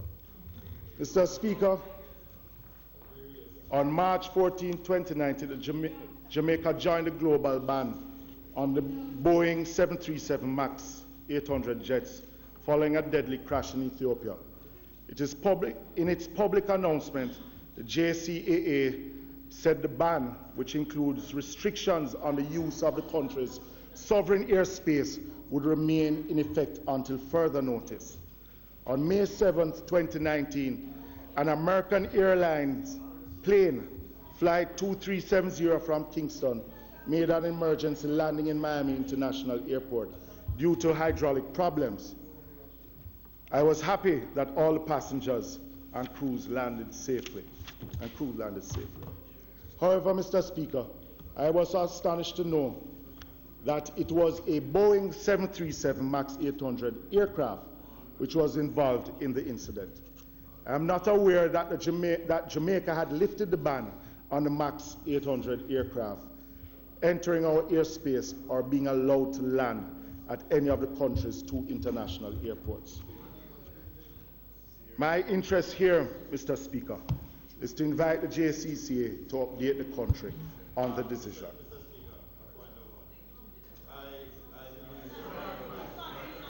Use the mic.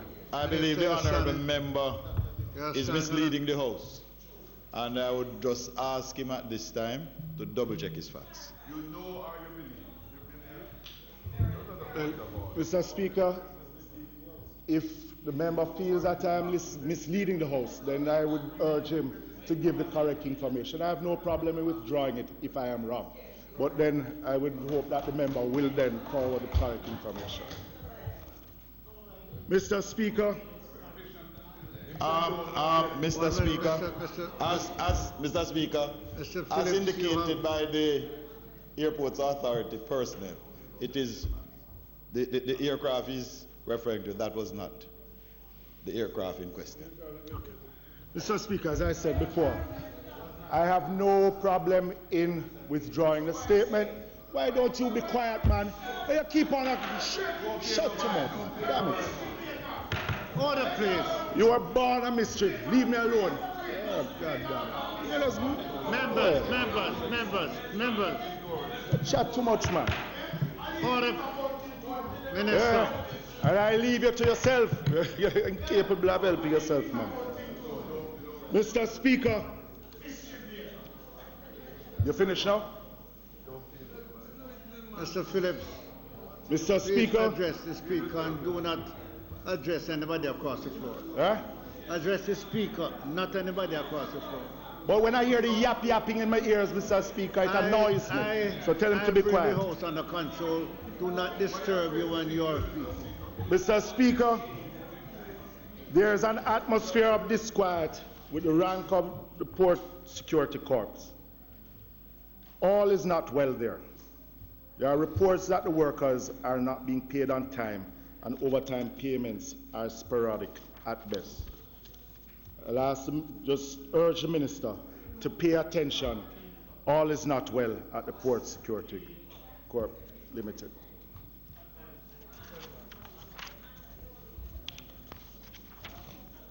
Mr. Speaker, we need a proper update on the Vernon Field project.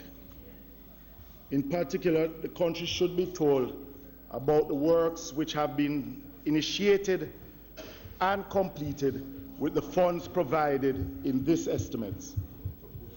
In the 2018-19 budget, 300 million out of the 1 billion for the aerodromes was provided for Vernon Field. We want to know what works have been undertaken there.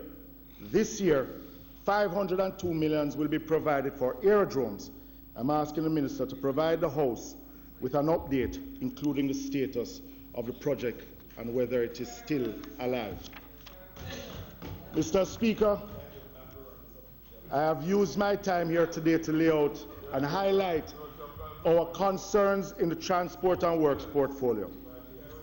Even more important, I reminded the government of its announcements, of which we have heard nothing more on. Opportunities are being missed, and the government has an obligation to honor commitments and to spend the people's money prudently. Mr. Speaker, we cannot go on missing the many opportunities in the transport sector if Jamaica intends to provide a transport infrastructure and systems to support an economy which has been expanding since 2014, albeit not at the satisfactory pace. Missed opportunities do not always return, and Jamaica cannot afford. Therefore, to miss them is an injustice to the people. I thank you, Mr. Speaker.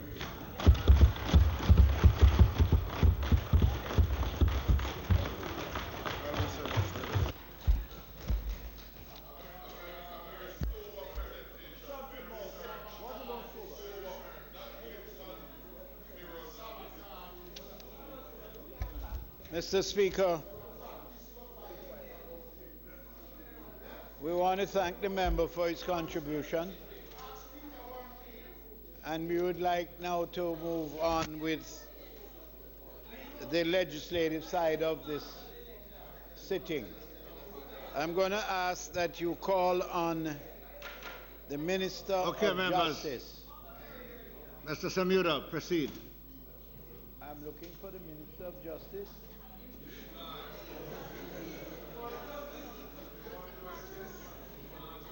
Call the Minister of Justice. All right, that being what it is, I will then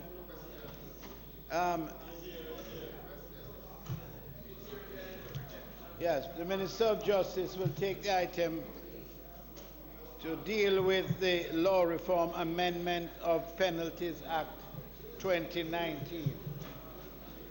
We'll come back to that.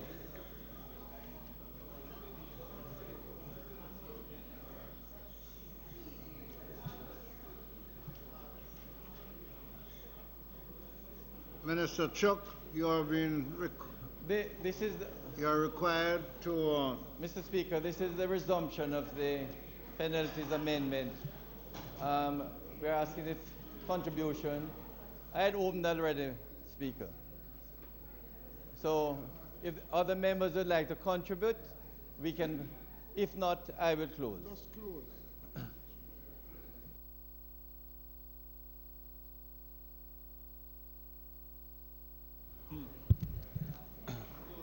Yeah, Mr. Speaker, thank you.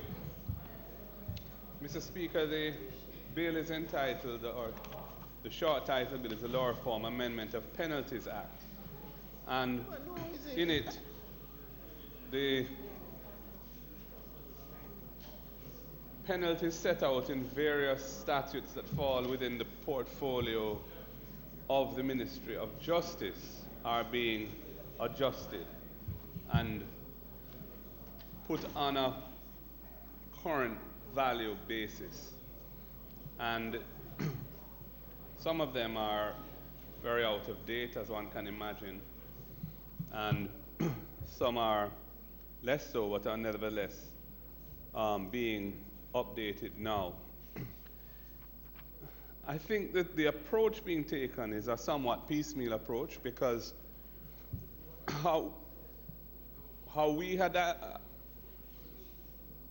conceptualized addressing this issue was somewhat different. It required a survey of all of the laws being done, where penalties are created in respect of offenses, and then categorizing them by their levels of seriousness and ascribing each to a band of seriousness. And we had contemplated some 10 bands from relatively minor to very serious offenses, and ascribing all of the offenses in the statute books of Jamaica to one or other of those bans. And that would have enabled, if that were done, that would have enabled the regular updating of the monetary penalties by a simple mechanism such as an order subject to affirmative resolution. Instead of approaching it that way, the minister apparently took a decision just to deal with those statutes that fall under his portfolio. And I know he has called upon other ministries to do similar work. I don't know how far those other ministries are in doing that work, to what extent that work is being prioritized within those ministries. I suspect that they may not regard it as important as, say, the Ministry of Justice has done. So here we have penalties in a clutch of acts: the Bail Act, Coroner's Act, Corruption Prevention Act, Criminal Justice Reform Act, Dangerous Drugs Act, Inquiry into Causes of Fire and Accidents Act, Evidence Act, Gun Court Act, Hindu Marriage Act, Judicature Parish Courts Act, Judicial Proceedings Regulation of Reports Act, Justice Protection Act, Justice of the Peace Appeals Act, Justice of the Peace Appeals Act, Justice of the Peace Jurisdiction Act, Larceny Act, Legal Aid Act, Maintenance Orders, Facilities for Enforcement Act, Malicious Injuries to Property Act, Muslim Marriage Act, Obia Act, and I think the minister has indicated he's having second thoughts about the approach in relation to Obia.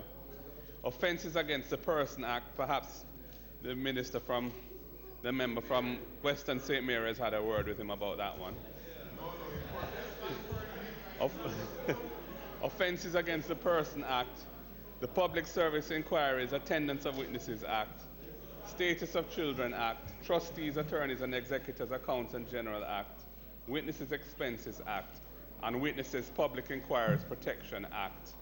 Those are the acts that this piece of legislation is updating the penalties for. For the most part, monetary penalties, though in some instances they are also adjusting the length of custodial sentences. As I said, Mr. Speaker, this is a piecemeal approach to this issue. So this is a very small subset of the laws of Jamaica, which are extensive. And rather than doing it this way, I thought it would have made sense to do a comprehensive thing, which would be allow the regular updating of monetary penalties by reference to the movement in the value of money over time by a simple mechanism, so that our laws would comprehensively always be updated in terms of the penalties applicable to offenses. As we have it now, we're doing it in drips and drabs. I think from the point of view of the Ministry of Justice, it is good to have that ministry's laws have the penalties on a current footing, but there are so many other laws that are not being addressed by this, and we really don't know if and when those laws will ever be tackled. So from that perspective, I think it's a missed opportunity, really, to try and have this matter addressed in a comprehensive way. While I'm on my feet, Mr. Speaker, I would also ask if the minister could kindly, when he closes the debate, update the country on the question of the revised laws of Jamaica and where we are with that. Because the way in which our system works is that when laws are passed by Parliament, they go through a law revision process where if they're amending laws, the amendments are incorporated into the revised laws of Jamaica. We have a set of them here. And those pages go through rigorous testing to make for accuracy. And eventually, they are approved by a ministerial order. And those pages are then made available to the public that own the laws of Jamaica so they can update their laws. We have been behind in that process. A lot of effort was put into trying to make us more current. But I've noticed that we seem to be falling significantly behind again. And it's important that we don't fall too far behind, because it's easy for persons to not realize what the law is on a given topic when they check the revised laws and they do not see important amendments or new legislation that has been passed 2, 3, 4 years ago. If, in order to find out what the law is on a topic in Jamaica now, you have to check the revised laws, then you have to check Parliament's website to see if it has been passed as an act, if you know that you can look there. And if there is a provision in the particular act that says that it comes into force on a date determined by the minister by order published in the Gazette, you then have to try and find out whether the minister has in fact gazetted an order. It is a very unsatisfactory system because it is very difficult to get to the bottom of that process. It's an old system which needs updating. But I think the most important element of it really is the law revision process. And I would like to hear how we're getting on with that. One of the last pieces of legislation that the last government passed before this one was a revision, an amendment to the Law Revision Act to regularize the statute law commissioners, which is a body of persons who have responsibility for overseeing the process of updating the laws of Jamaica. And that was the culmination of some work that had looked at that aspect of things. And as I said, we were trying to get the laws as current as possible. I haven't seen much activity in that area, and I just asked the minister if he could kindly update us on that when he does close the debate. So, Mr. Speaker, in closing, I would just say that we have no objection to this bill. There may be particular penalties which somebody feels are now going to be a bit high or a bit low. Much of this is a question of impression and degree, and there are no specific issues in it which jump out at me as being excessive or otherwise. So it has our support, but it is a piecemeal approach to an important issue. I think the minister got this in his cross, so to speak, when there was a much publicized case in which somebody received a relatively mild or derisory fine for some breach of, I think, an immigration form.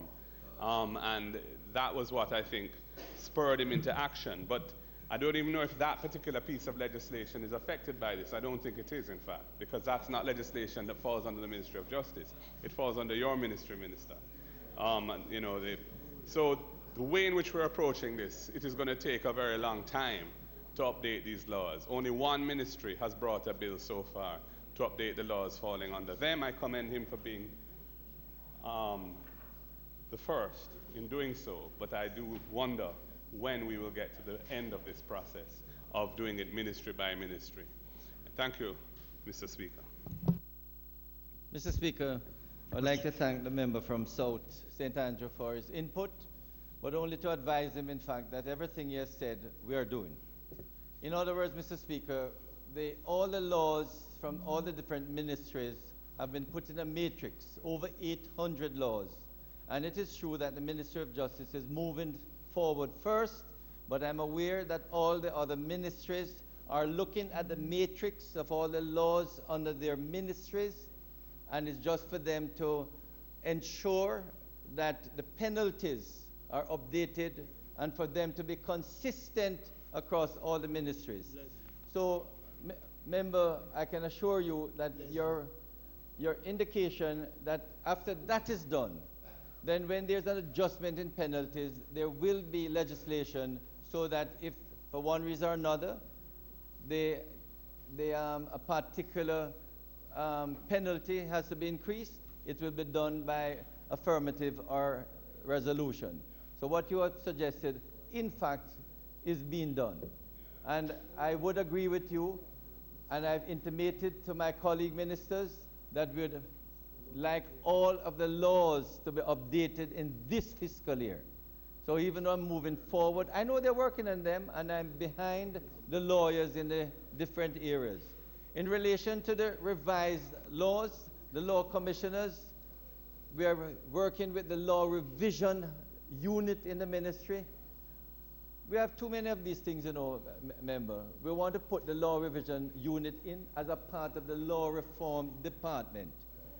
So that is being worked on, and the revised laws are being looked at, and they have put a project proposal from the Law Reform Department in terms of funding to get all the laws updated within a matter of a couple of years. In other words, that proposal was put in and that is being addressed.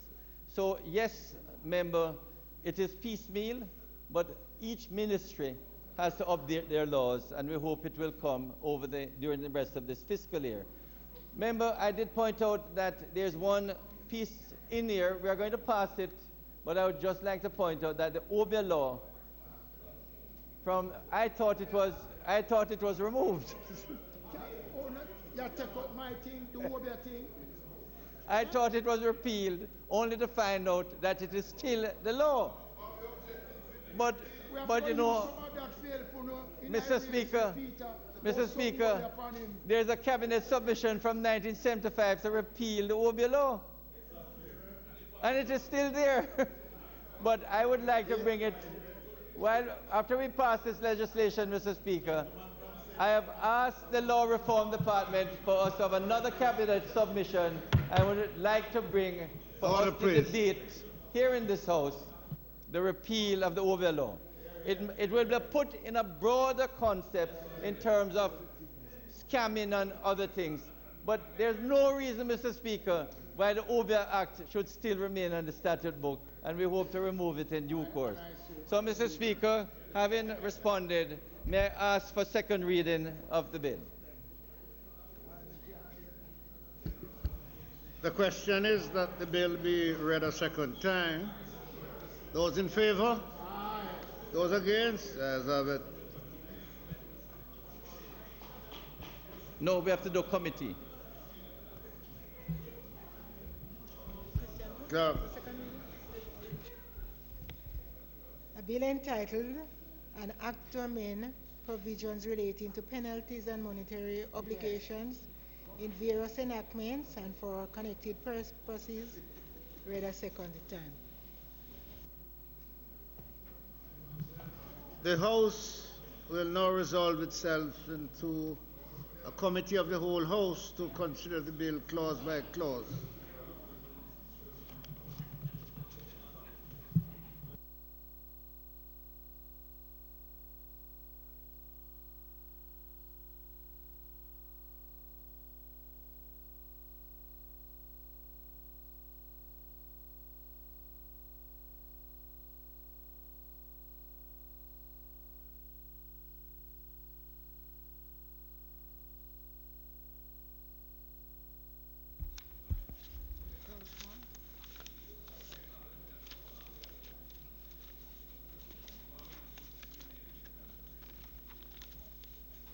Minister Chuck, do you have any amendment?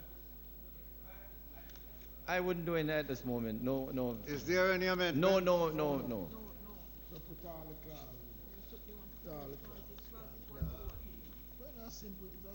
Members, I put clause 1. Those in favor? Aye. Those against? As of it. I put clause 2. Those in favor? Aye. Those against? As of it.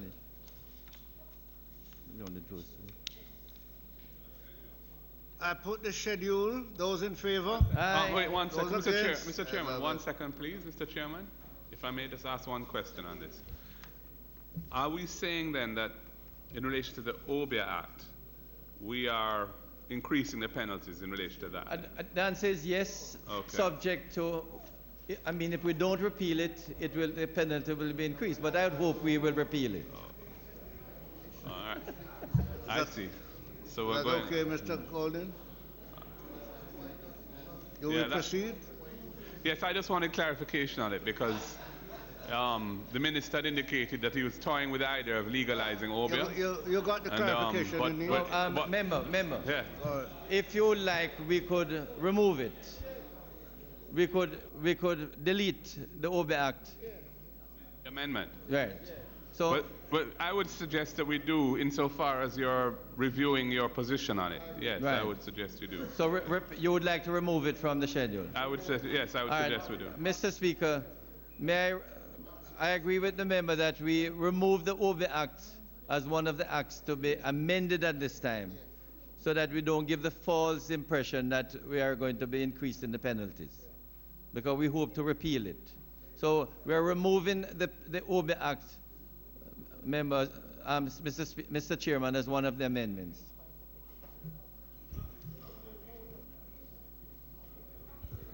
Chairman. In complete agreement, Mr. Chairman. It makes perfect sense. Chairman. Over here. This side, this side. Go ahead. If you are removing the act, then you will have to do a renumbering. No, if you're removing the clause. No, we're not moving a clause. In the schedule, there's there's a list of acts, member, and one of them, they're in alphabetical sequence. And under O, there are two, and the first of the two is the OBIA Act.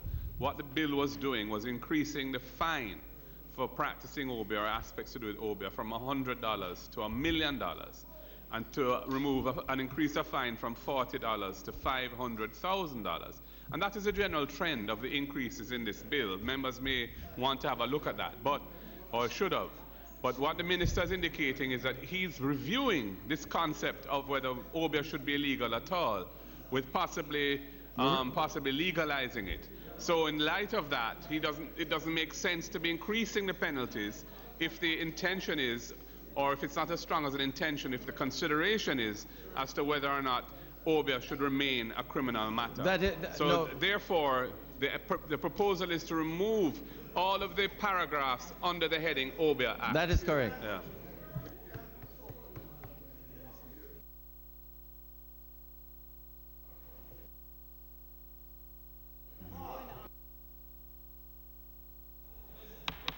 Members, everybody is speaking at once. It is difficult to follow the situation. Mr. Golden, you are requesting that we eliminate that. No, I am not. It is the minister's amendment. He has proposed that that amendment be made, and I think you should just put the amendment. So put the amendment, Chairman.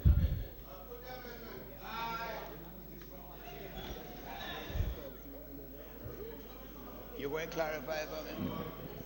No man knows. I'll speak to you. Huh?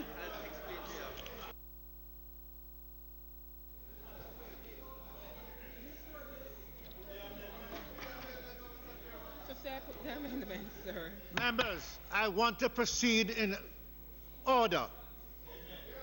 I cannot proceed with everybody talking their own business in Parliament. Chairman. Mr. Chairman. May I just explain? Mr. Henry, please. Chairman. You wish to amend the schedule?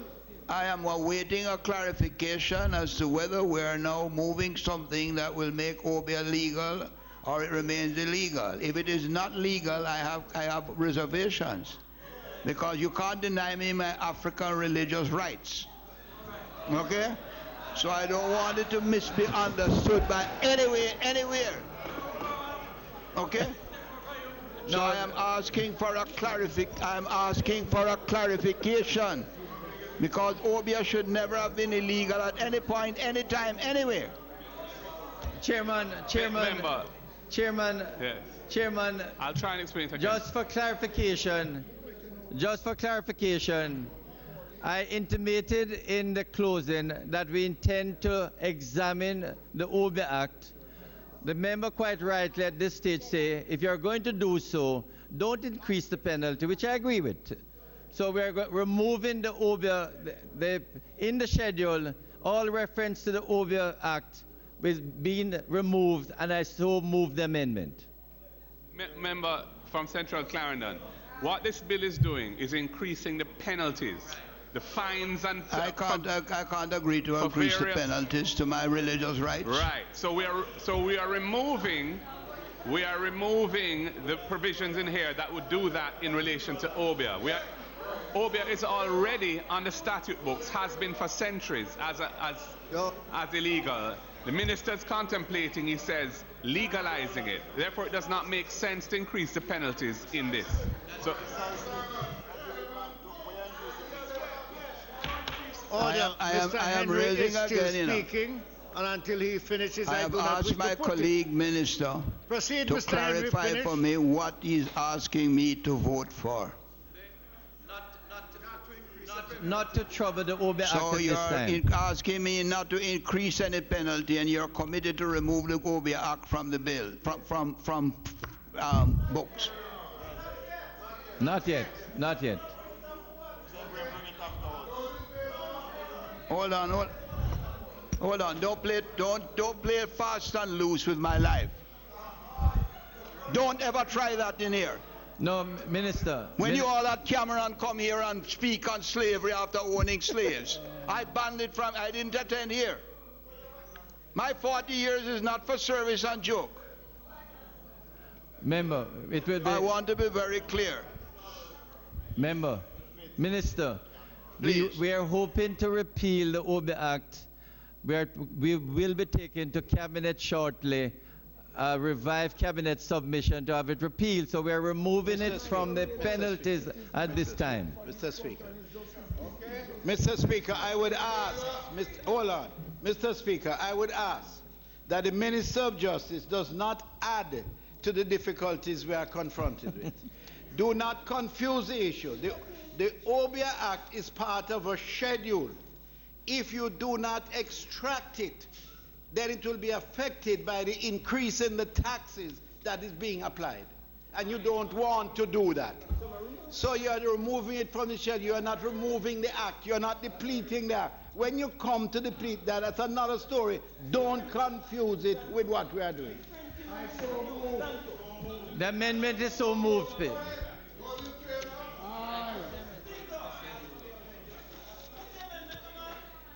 The minister is still speaking. I move the amendment. I have moved the amendment, Chairman. There is an amendment. I put the amendment to the schedule. Those in favor? Aye. Those against? Yes, have it. I put the schedule as amended. Those in favor? Those against? Yes, have it. We don't know.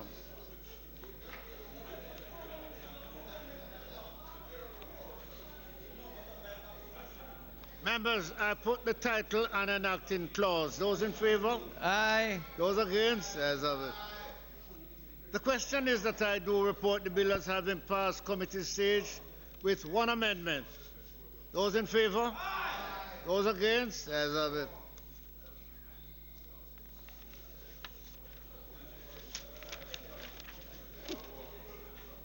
Mike, so no one.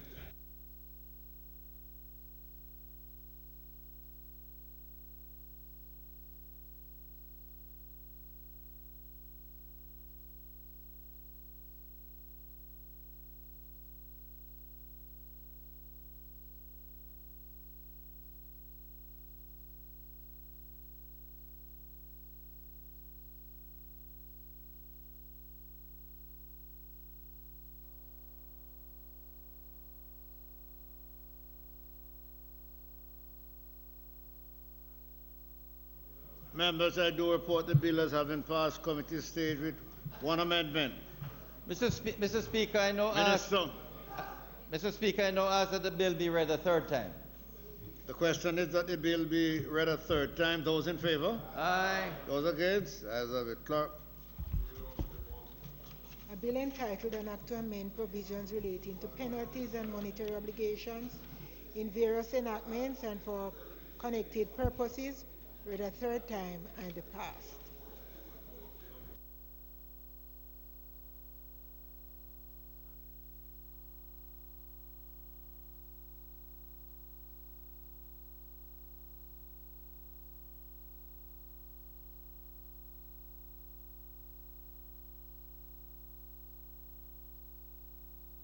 Mr. Simuda. Mr. Speaker, I now invite you to ask the Minister of Mining, Energy and Technology to hand... Sorry, Energy.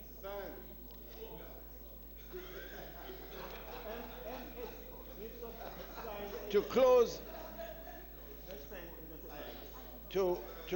the debate, and this will affect you, member, to close the debate on the Petroleum Amendment Act 2019. And thereafter, so that we don't have to get up again, thereafter, she will deal with the Information and Communications Technology Authority Act 2019 today.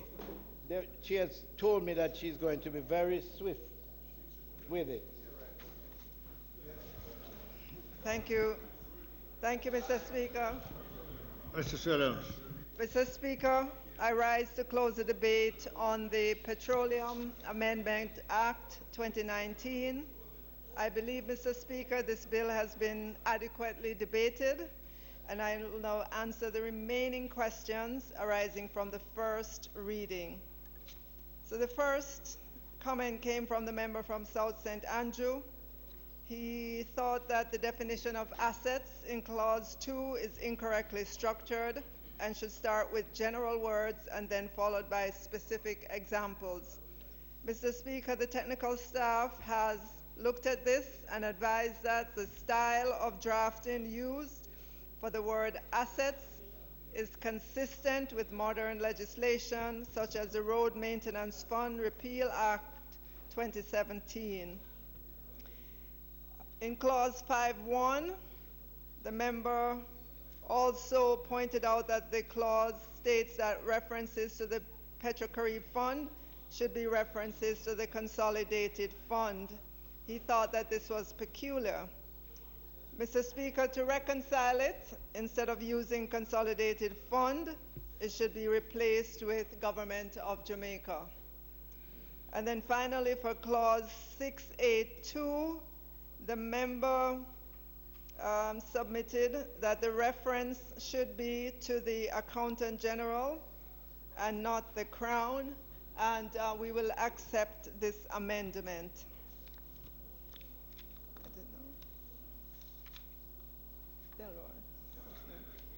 Right, we have some amendment.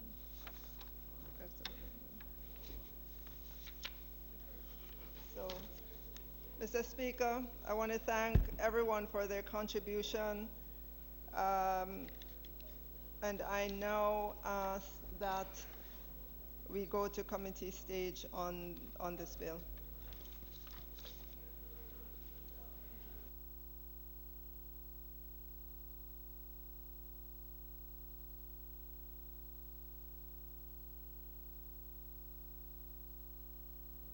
Minister, you have closed the debate?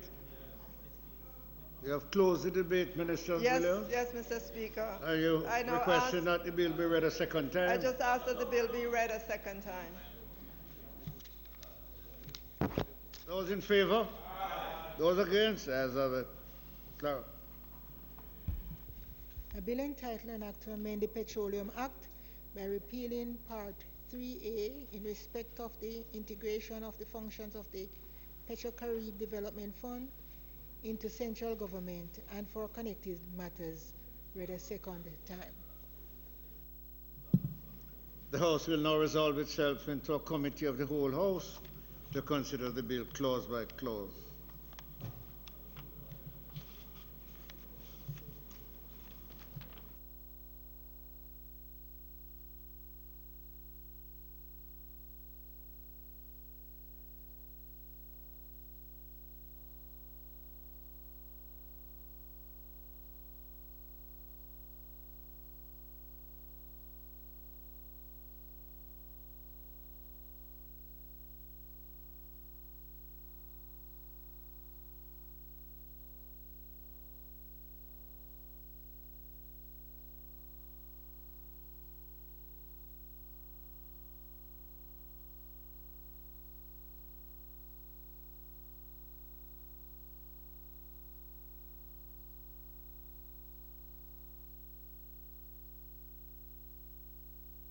Members, we are proceeding with the bill.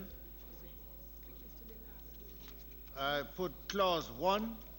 Those in favor? Those against? As of it. I put clause 2. Those in favor? Those against? As of it. I put clause 3. Those in favor? Those against? As of it. Members, I'm putting the clause requiring members to vote. I put clause 4. Those in favor? Those against? As of it. Minister, I understand there's an amendment to clause 5. Yes, in subclause 1, Mr. Speaker, delete the words consolidated fund and substitute therefore the words government of Jamaica. I put the amendment. Those in favor? Those against? As of it. I put clause 5 as amended. Those in favor? Those against? As of it. Thank you, member.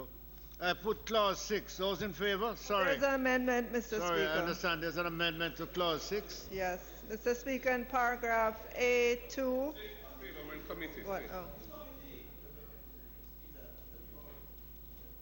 I put the amendment to clause 6.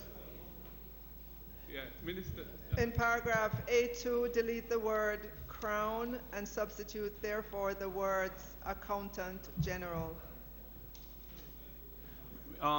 Minister, in paragraphs B and D, there are also references to the crown, which is a very antiquated way of putting it. And given that we're changing the reference to crown in A2 to Government of Jamaica, I would suggest that we also do the same in 6B and 6D for consistency.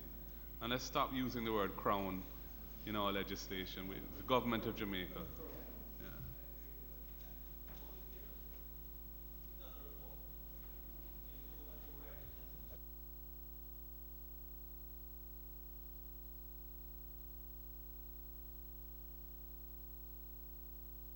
Minister, you have a response to Mr. Golden? Or do we put the clause? Mr. Speaker, I accept, I've been advised, and I accept that the word, the crown, is antiquated, but it's still on the statute books, and so we will go with that definition. We'll go with those words.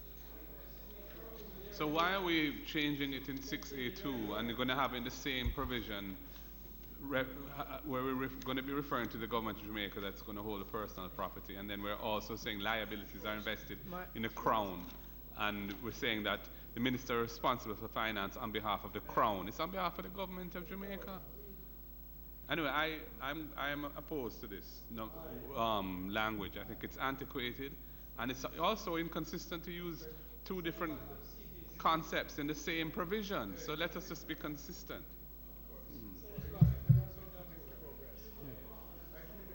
Yeah.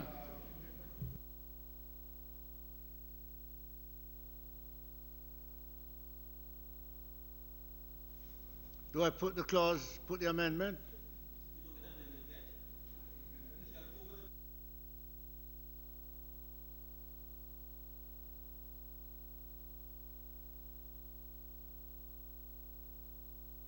I crave your indulgence, Mr. Speaker, while we check. Yeah, Miss. Okay, I'm advised that it has to remain, the word crown, the crown has to remain. Minister,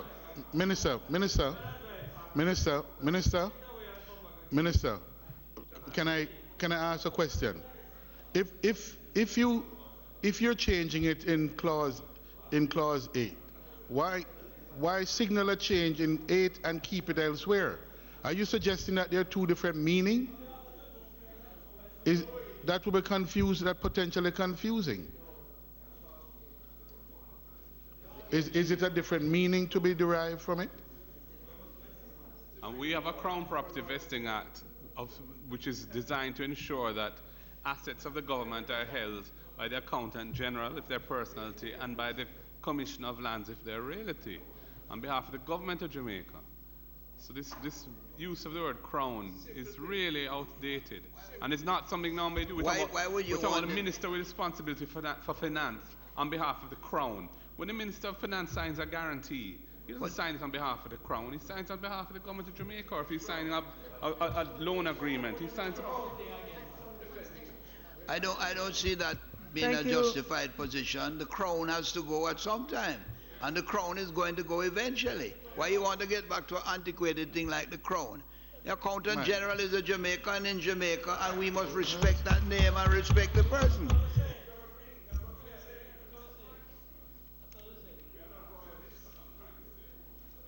It says delete the word crown and substitute for Accountant General. Isn't that what you Chairman, I again am being advised that we should keep the crown. We should keep those words. We should keep that definition. For an explanation, because I'm confused. Why change it in one instance and keep it in another? Are the people who are advising you trying to tell you that the government of Jamaica can't hold liabilities? Which is crazy. The government of Jamaica is the repository of the public liabilities in B. Similarly, the records and data of the Petroleum Fund passed to the Minister with responsibility for finance on behalf of the government of Jamaica. On behalf of the Crown. Gone way past that. Members, let us, Mr. Chuck, may you assist us here. Chairman. The question of crown, in this instance, is speaking Jamaica, not British or foreign. And therefore, the suggestion is that the liability of the crown, Jamaica, should remain. It's in Her Majesty the Queen. In relation to personal property in the crown, that should be removed. Those in favor? Those against? The ayes have it. That's the amendment.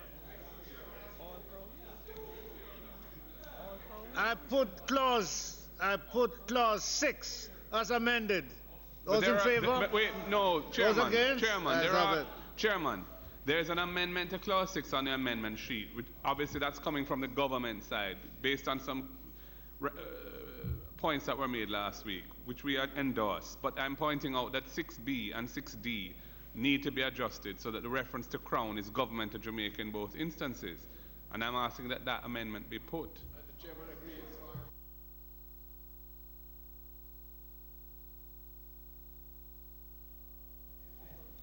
The House has voted for the amendment as put by the Minister. Clause, yes. No, it's clause B and clause. Mr. Chairman, we seek your indulgence while we clarify this matter.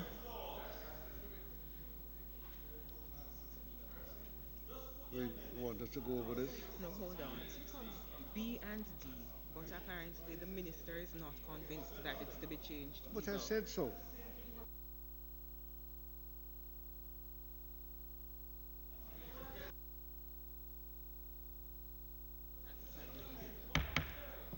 Members, let us reason together. The minister is against removing Crown from B and D. And Mr. I am putting that to the floor. Chairman, her last thing was she did not say anything about this leave. Mr. Chairman, she did not say about leaving it here. Mr. Chairman. The issue that is raised here is that you just gave the amendment to the other clause. And the same thing, Madam, I'm speaking to the Speaker. You just asked for the amendment to the other clause, and the same thing we are a member from South St. John's is asking for. There's no difference. If you put the amendment in the other clause, you just continue with the same amendment. That's what he asked for there. That is not the position of the minister. A while ago, you didn't take a position, Minister. A while ago, you... Mr. Chairman, just listen to me. Mr. Warmington, listen to me, please. Listen, no, before you go there, a while ago you put an amendment that the minister didn't ask for. So don't tell me that the position of the minister. You put an amendment. It didn't come from the minister. You amended to take out the crown. Okay? So you can't tell me you wait based on our position. You just did it on your own. And you put it out on those parties. So follow the same principle you said. Follow the same principle you just set, Mr. Speaker. Don't go there. You just set that principle. You didn't ask her for an amendment. The suggestion came from the floor. You took that amendment based on the suggestion by the member. So don't tell me at this stage you have to listen to the minister what she says. You didn't listen a while ago. Give the more amendment. I hear you, Mr. Member. You're sure you hear me? The member from South St. Andrew posed an amendment. The minister from Asked for some time. She asked for some time. Rural Mr. Chairman, St. Andrew I asked for your indulgence while we do some more further work on it. Chairman. Chairman, the concerns about... Let us do what we are doing in peace. Chairman, the concerns about the use of the antiquated term as put is understandable. However, we have a Crown Proceedings Act which governs matters. It is the law of Jamaica. And in the Act, the Crown means Her Majesty in right of her government in the island. There are specific issues relating to liability, and that is why the term is used and must respectfully remain until such time when the other amendments are made. True. What she said.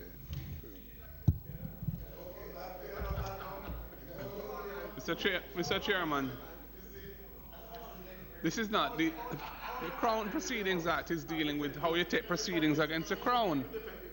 This is nothing to do with litigation. This is to do with the debts of the Petro-Carib Fund. Yeah. I will go with today.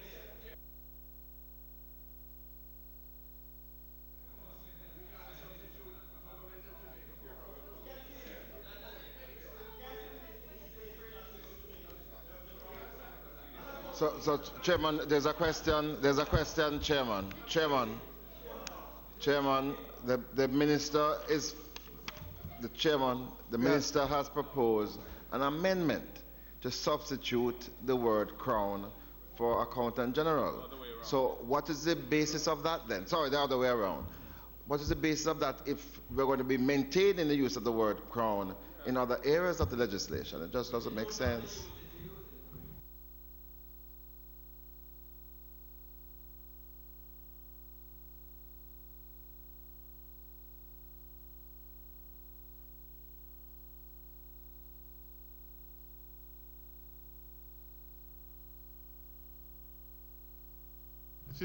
That's being slavish to a word. There's no rhyme or reason.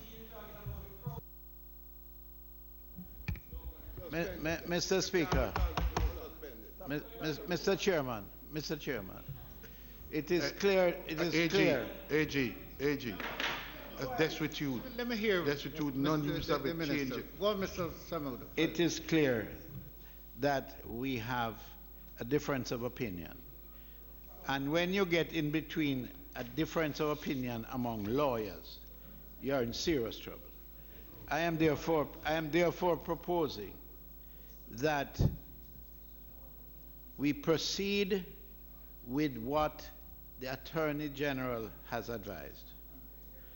If at a later stage we wish to come back to this Honorable House and seek an amendment, we do so unadvised. You cannot... Members, why don't we allow one to speak without disruption? We have here, Mr. Chairman, I can count them. We have a battery of highly trained and skilled attorneys. And we are taking the advice of those people.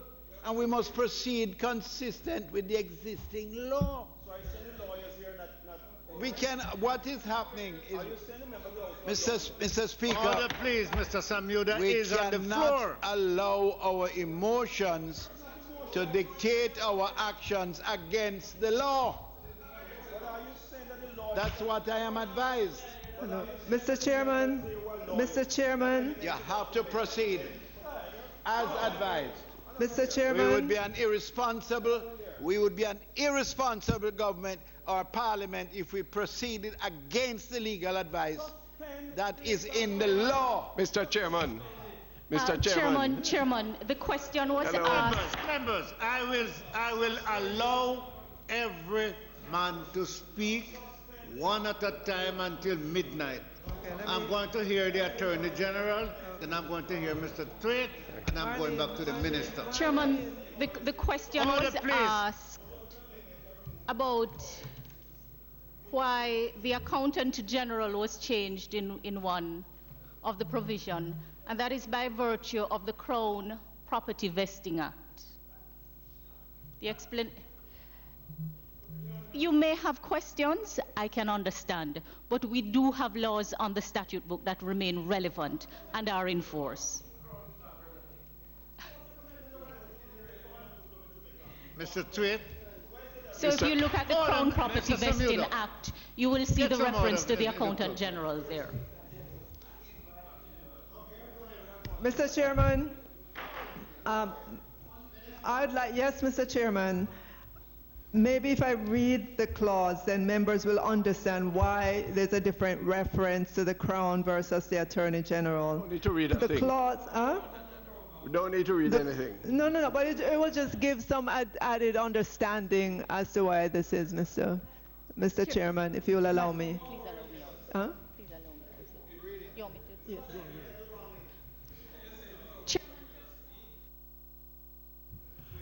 Then I go back to the Minister. Mr. Chairman, I just asked. Just to explain to members. This thing is a joke. Please. You call me, and then I wish to appeal to fellow members that the real disgrace would be if in the 57th year of our independence we could not substitute the term Government of Jamaica, to whom we are sworn to uphold, for the British Crown. That is the nub of the matter. That is the nub of the matter.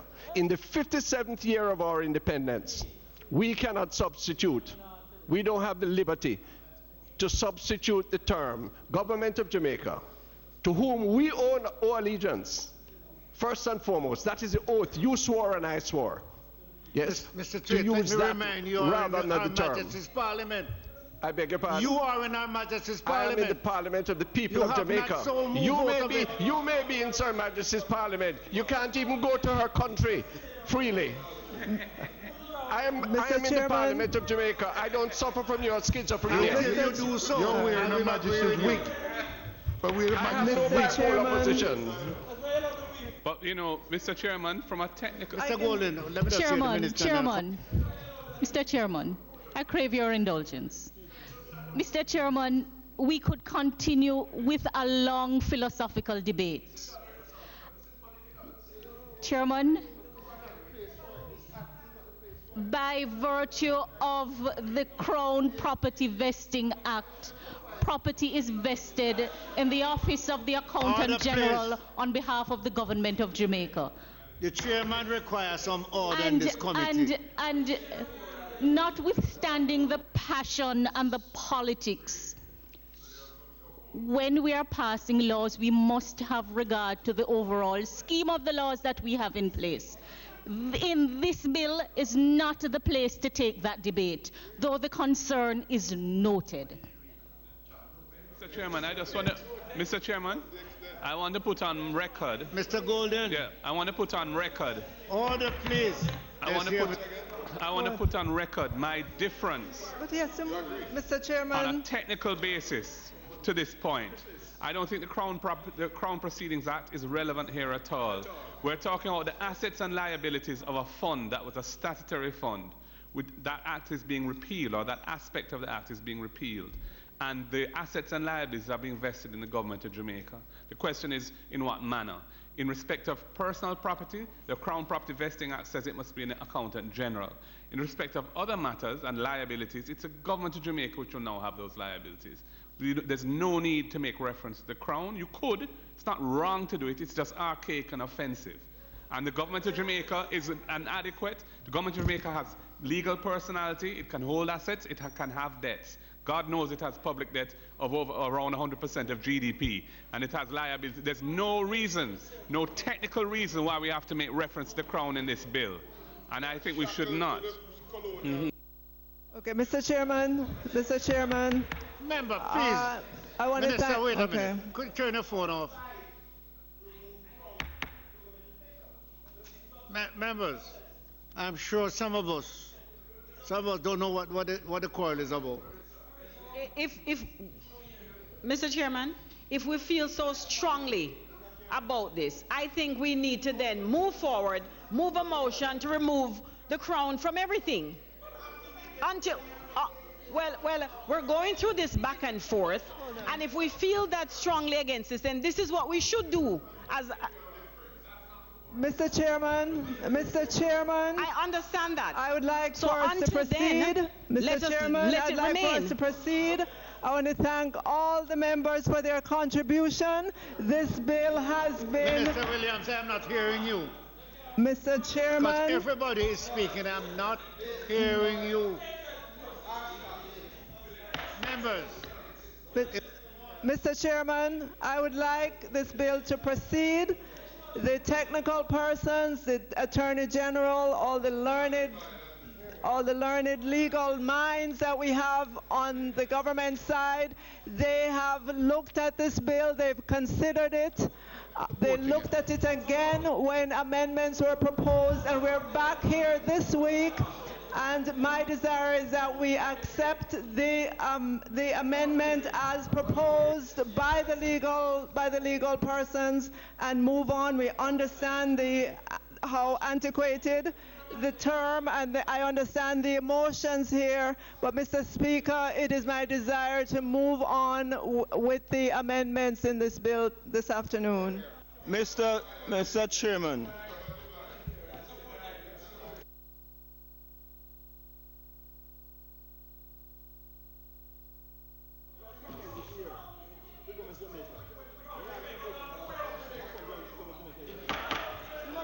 Members, I am going to put the amendment. Mr. Chairman, I am going to Chairman, put the amendment once the Jamaicans finish. I'm going to hear Mr. Hilton. What amendment are you going to put? What amendment are you going to put? I'm putting the amendment by moving crown from... Mr. Chairman, I'm asking you to put clause 6 as amended. Chairman, I'm on the floor. I'm asking a question, he's trying to respond to me. I'm asking the chairman a question that he's trying to respond to me. I deserve a response, regardless of who brought this bill. I deserve a response from the chairman. This chairman trying to respond to me. Mr. Chairman, in 6A, you moved an amendment removing the word crown in relation to personal property in the crown by force of this section. You amended it to say in relation to personal properties in the accountant general force of this section. You removed the word crown. You put it there a while ago and it was accepted unanimously. B, there's still the liability of the crown. I'm asking if what I put in here is the amendment into the government of Jamaica. I have asked for that amendment to be put. And in D, the amendment again removed crown to the government of Jamaica. You cannot amend section 6A and leave section 6B and D as it is. It's the same clause. So if the House has accepted the amendment to 6A to remove the word crown, how can you now say leave the word crown in B and D are the same clause? Mr. Chairman. It cannot. I'm on the floor. It cannot be. It cannot be. I don't agree with you, Mr. Samuel. Look, Mr. Walton, I don't agree with you. Look here. I don't agree with you. You don't understand what you're saying. I don't agree with you. Mr. Chairman.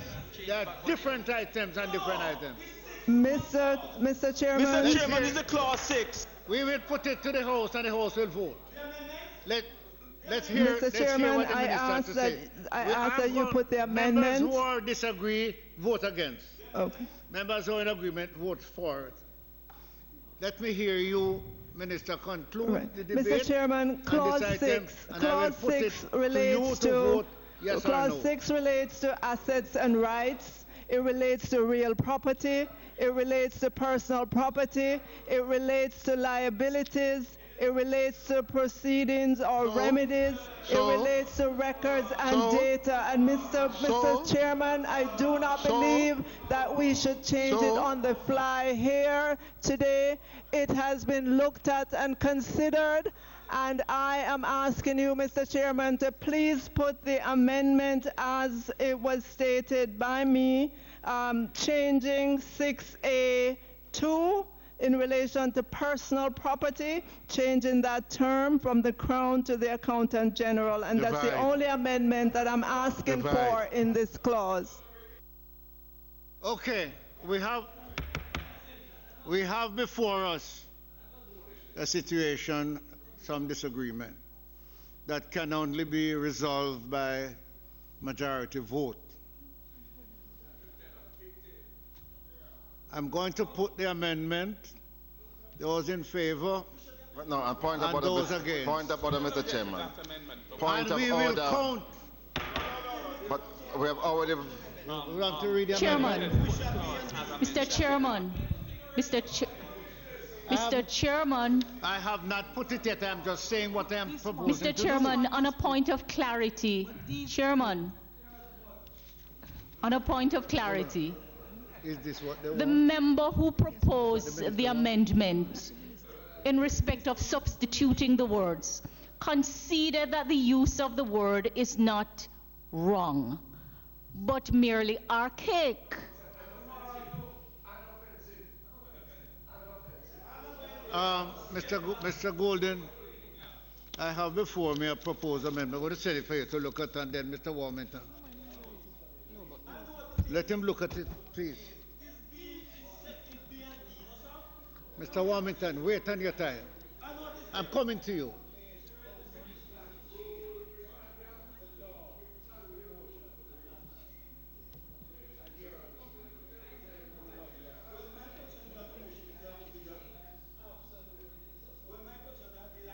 His agreement? So Chairman. Huh? Chairman.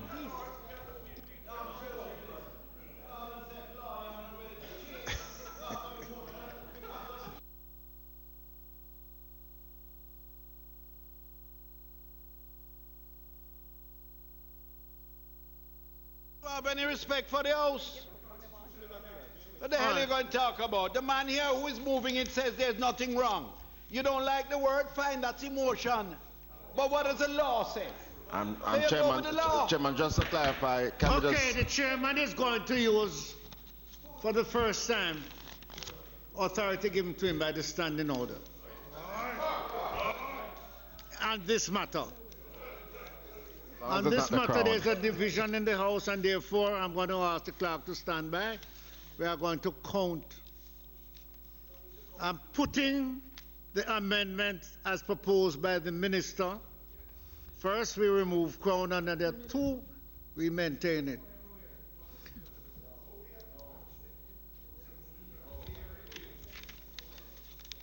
Let me get some clarification and come to you clear.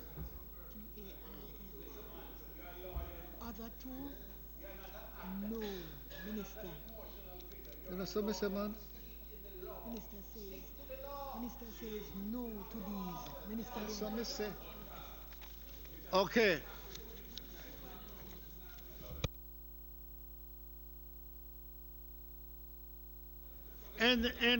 I feel as strongly about the use of the word Crown, but I also respect the law. Minister Samuel.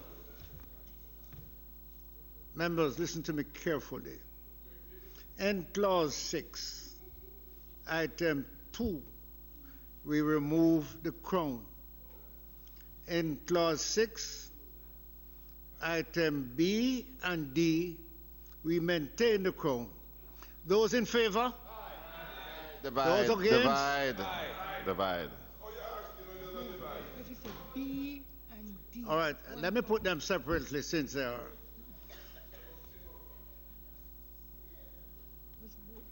Vote for the two of them one time. What? Vote for the two of them one time.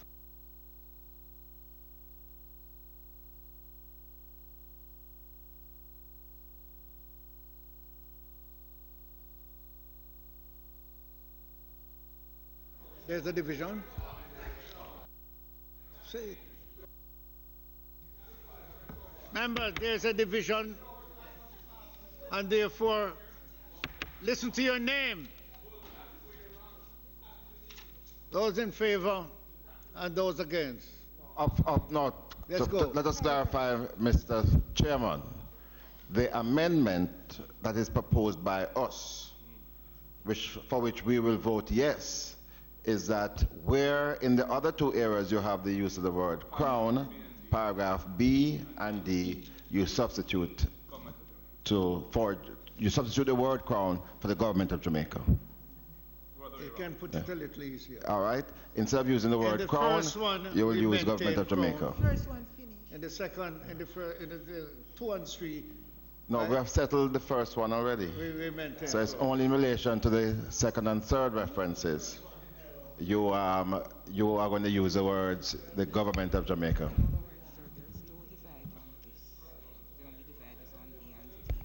Okay.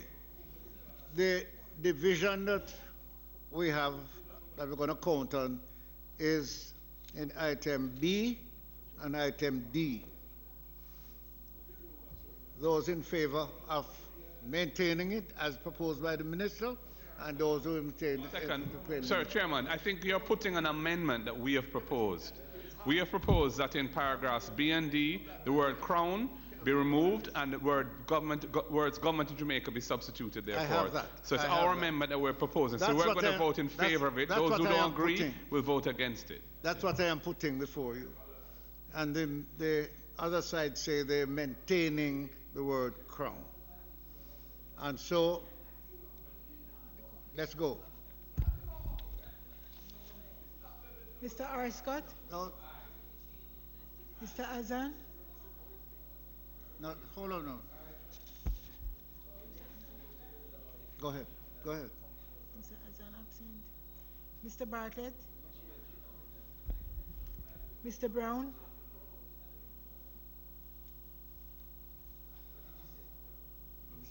Dr. Brown Burke? Absent. Mr. Brown, we didn't vote. I'm sorry, Madam Clerk, could you Call Mr. go Brown. back to Mr. Dave Brown that you Yes. called? All right, he hasn't answered us yet. He voted yes for the... Need to hear. Members, we order. If we are not maintaining order, we will not hear when your name is called, and we will not hear what you say. Mr. Brown, your voice did not come to us here. Are you in favor or you're against? No. Aye. He says no. And Dr. Brown is absent. Yeah. Mr. Buchanan? Mr. Bunting? Dr. Campbell? Mr. Campbell? No. Dr. Chang? Mr. Chuck?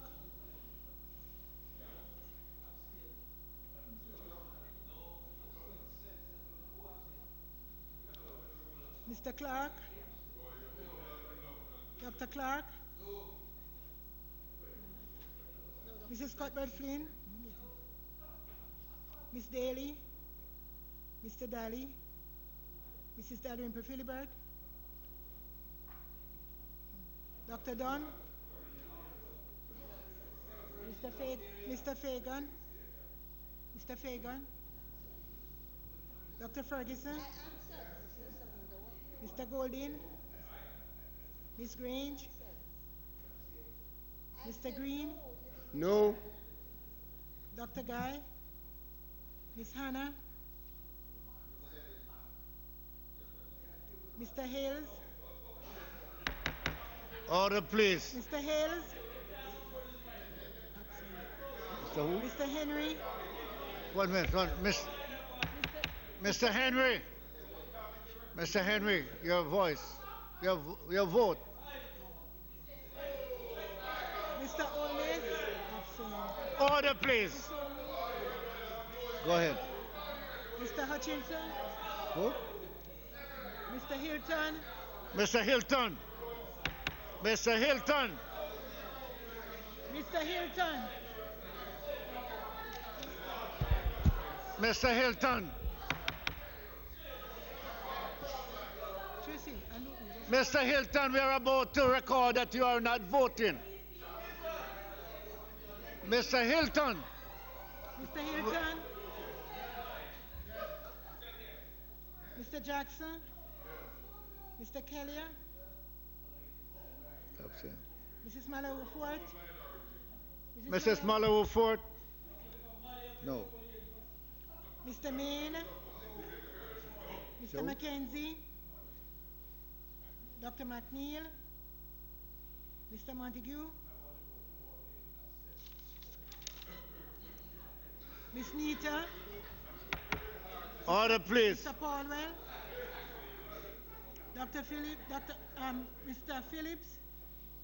And Dr. Phillips? Mr. Pickersgill? Mr. Redman? Mr. Robertson? Mr. Robinson? Mr. Samuda? Mr. Shaw? Mrs. Robinson? Mr. Spencer? Mr. Stewart? Mr. Stewart? Mr. Spencer is here, you know. Mr. Spencer said no. Mr. Spencer? Said no. Order, please. Mr. Terry Long?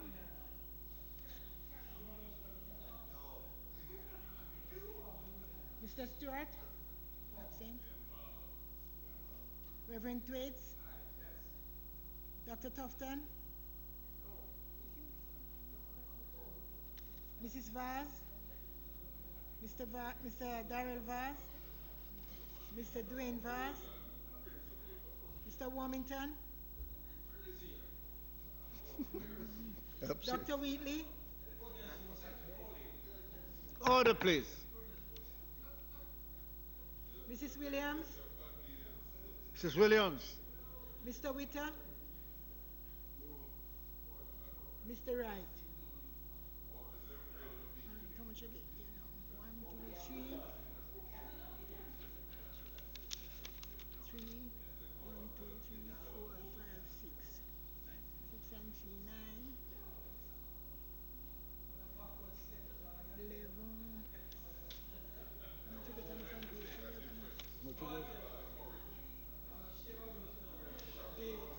11. 8, 9. Where's the next one? Let's go. Come.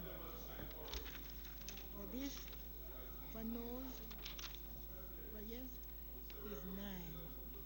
And for nose, 19. Absent, 1, 2, 3, 4, 5, 6, 7, 8, 9, 10, 11, 12, 13, 14, 15, 16, 17, 18, 19, 20, 21, 22, 23, 24, 25, 26, 27, 28, 29, 30, 31, 32, 33, 34, 35. It's add up, Tracy. Mr. Luton got 8 eyes. Add up to 63. 1, 2, 3, 4, 5, 6, 7, Add up to 63. Who left over there?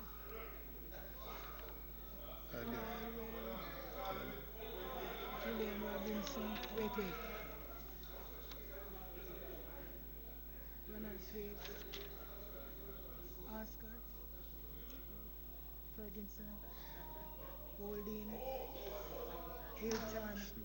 Fitzjackson. 1, 2, 3, 4, 5, 6, 7, 8. Oh, Mr. Speaker. No, that's for constitutional thing. 8, 19, and 35. How much? 8, 19, and 35.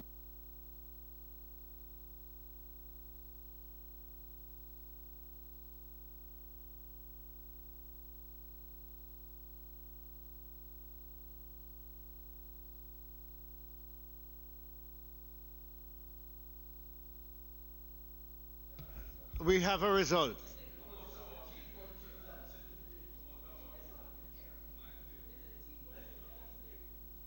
Yes, 8, no, 19, absent, 35. The ayes have it.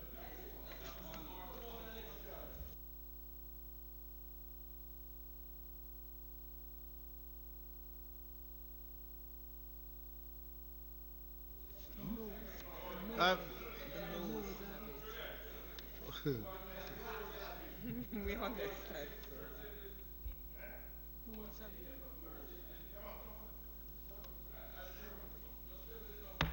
We have a result, as I have said. Those who voted no, 19. Those who voted yes, 8. And 35 absent. The noes have it. I put the amendment to clause 7. 6? I put the amendment to clause 7. Those in favor? Those against? One second. Mr. Chairman, apart from the amendment here in relation to clause 7, there's another amendment I want to put, which is to delete the word crown and put the word government of Jamaica in clause 7.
Members, the amendment I have for clause 7 is to insert immediately after the word under the words petroleum. And we don't have a difficulty with that, Chairman. No problem with that. We're just proposing a further amendment. So if you want to take the first one first. Do we take the first amendment? Please do. Those in favor of the first amendment, petroleum? Those against? As of it. Is a further amendment being proposed? Yes. To remove the word crown. And replace No, it with what's the word what's the sentence? Just remove the mount crown. That's okay.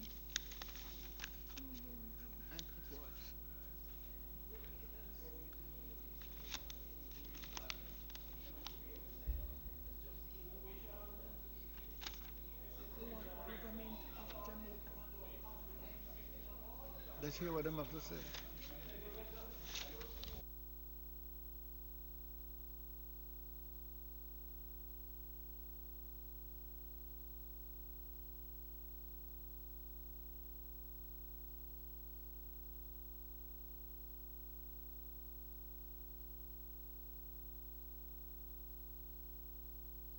Okay, you can now put the amendment, Chairman. Mr. Paulwell, you wish to say something? No. We're waiting to vote on the amendment. The amendment you are proposing is being discussed by the Minister and others. They have not yet ready to vote. Mr. Chairman, we're going to leave it as is, clause 7. We will leave it with the term the crown. We'll leave clause 7 with the term the crown. Can you please put the amendment that we're proposing, Mr. Chairman?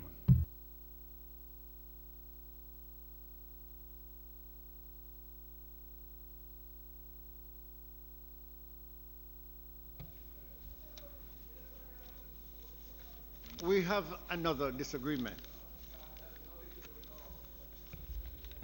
The member from Southern St. Andrew is proposing that we remove the word crown from item 7 and the minister and others disagree. So we are going to vote on it.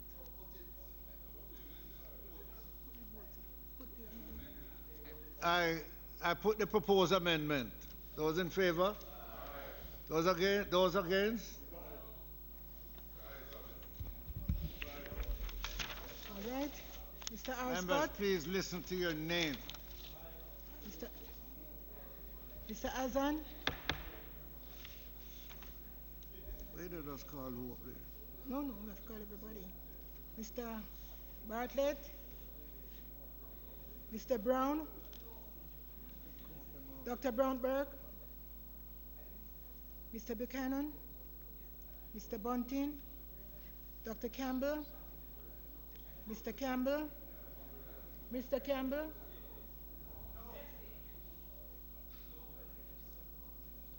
Dr. Chang.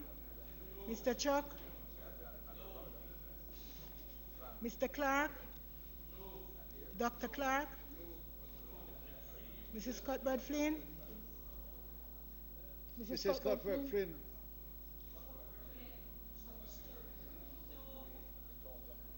Miss Daly. Mr. Daly. Spencer, do not disrupt the meeting. Mrs. Dalrymple Philibert. Dr. Dunn. Mr. Fagan. Dr. Ferguson.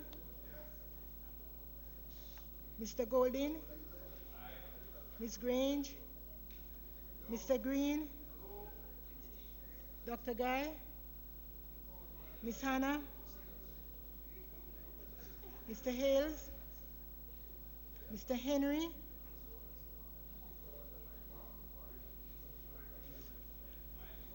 Mr. Holness. Mrs. Holness. Mr. Hutchinson. Mr. Hilton. Mr. Jackson. Mr. Kelly. Mrs. Malahuford. Mr. Main. Mr. McKenzie. Dr. McNeil. Mr. Montague. Ms. Nita. Mr. Paulwell. Mr. Phillips. Dr. Phillips. Mr. Pickersgill. Mr. Redman. Mr. Robertson. Mr. Robinson. Mrs. Robinson. Mr. Samuda. Mr. Shaw. Mr. Spencer. Mr. Stewart. You're from this. Mr. Terrelong. You're one of the attorneys. Give me a line justifying why you Reverend say Thwaites. the crime. Dr. Tufton. Mrs. Vaz. Mr. Vaz. Mr. Darrell Vaz. Mr. Dwayne Vaz. Mr. Warmington. Dr. Wheatley. Mrs. Williams. Mr. Witter. Witter. Mr. Wright. How much I got? He answered.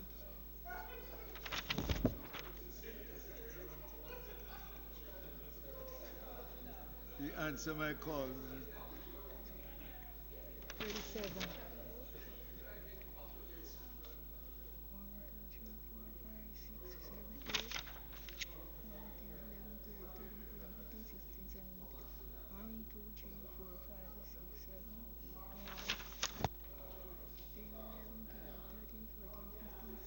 17.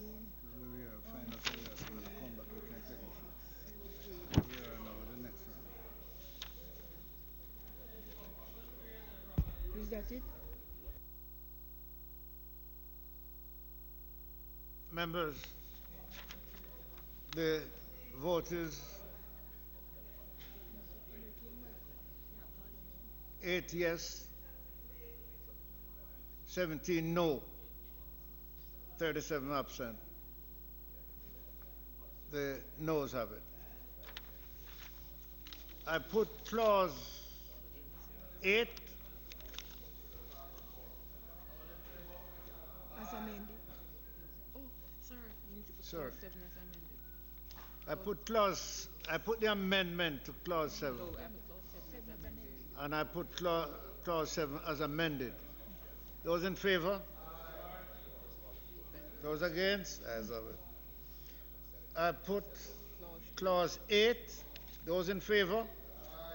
Those against? As of it. How many amendments? I think it's 1. Three amendments. How many amendments? 3. The question is that I do report the bill as having passed committee stage with 3 amendments. Those in favor? Those against? As of it.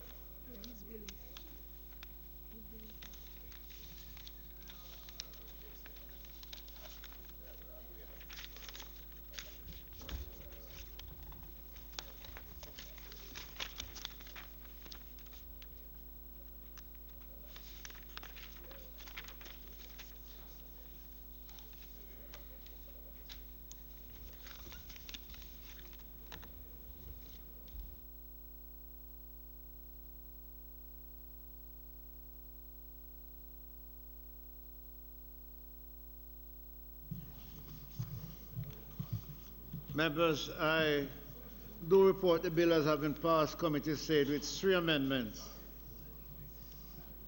Minister.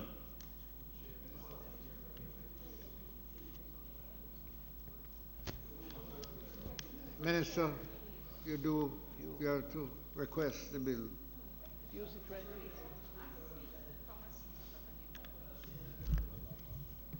Mr. Speaker, may I speak from a seat other than my own? Yeah, you may. Sure. I ask for a third reading of the bill. The question is that the bill be read a 3rd time. Those in favor? Those against? As of it. Clerk. A bill entitled An Act to Amend the Petroleum Act by repealing Part 3A in respect of the integration of the functions of the Petro-Caribbean Development Fund into central government and for connected matters, read a 3rd time and passed. Here.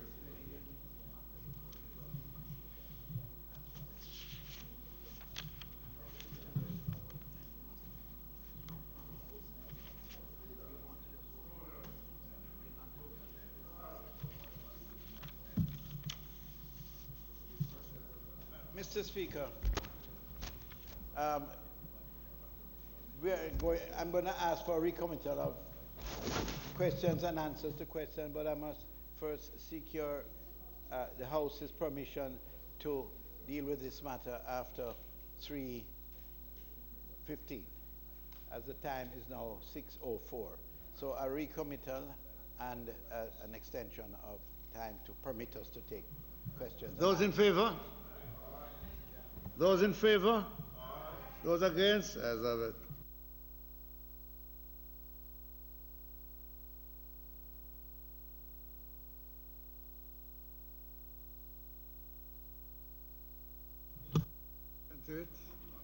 Mr. Speaker, the expiry of 21 days, I wish your approval to that of the House to ask the Minister of Mining the question listed in my name. Mr. Henry.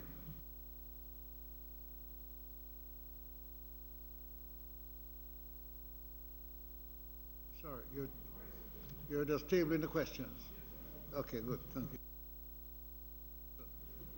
Mr. Speaker, the Minister of Energy has prevailed on us and has indicated that there are timelines that must be met, and although the time is long gone for, but no, it would be inconvenient and it would put the process at risk. So she is requesting that we take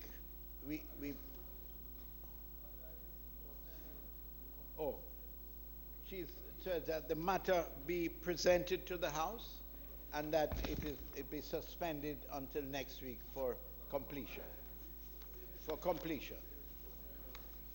So you can put the matter.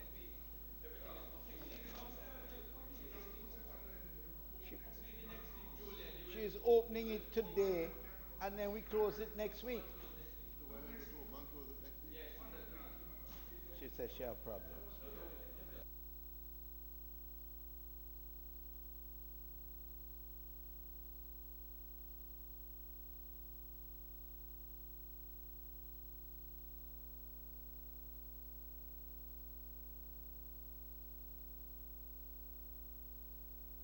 Well, fine. She has agreed that we will do it next week. Which is next week. I thought that had been the request made there. Mr. Speaker, just for the record, in case that was misunderstood, in my life I have been awarded a silver pen from the Gleaner Company on a critique of the operation and structure of Parliament. So I am not opposed to all that was debated, but what I am opposed to is any suggestion of varying from the existing law of the land. And so I just want to put that very clear. So, Mr. Speaker, I now invite you to adjourn this Honorable House for next week, Tuesday, at 2 p.m. Those in favor? Those against? As I'm about to adjourn the House, and I want to ask members to continue to recognize the standards set out in the standing order. This House now stands adjourned until next week, Tuesday at 2 p.m.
So here are the facts. 7 out of 10 Jamaicans die from a non-communicable disease. Because we love our people and we want them to live better quality lives, we, the Ministry of Health, and our partners are launching Jamaica Moves.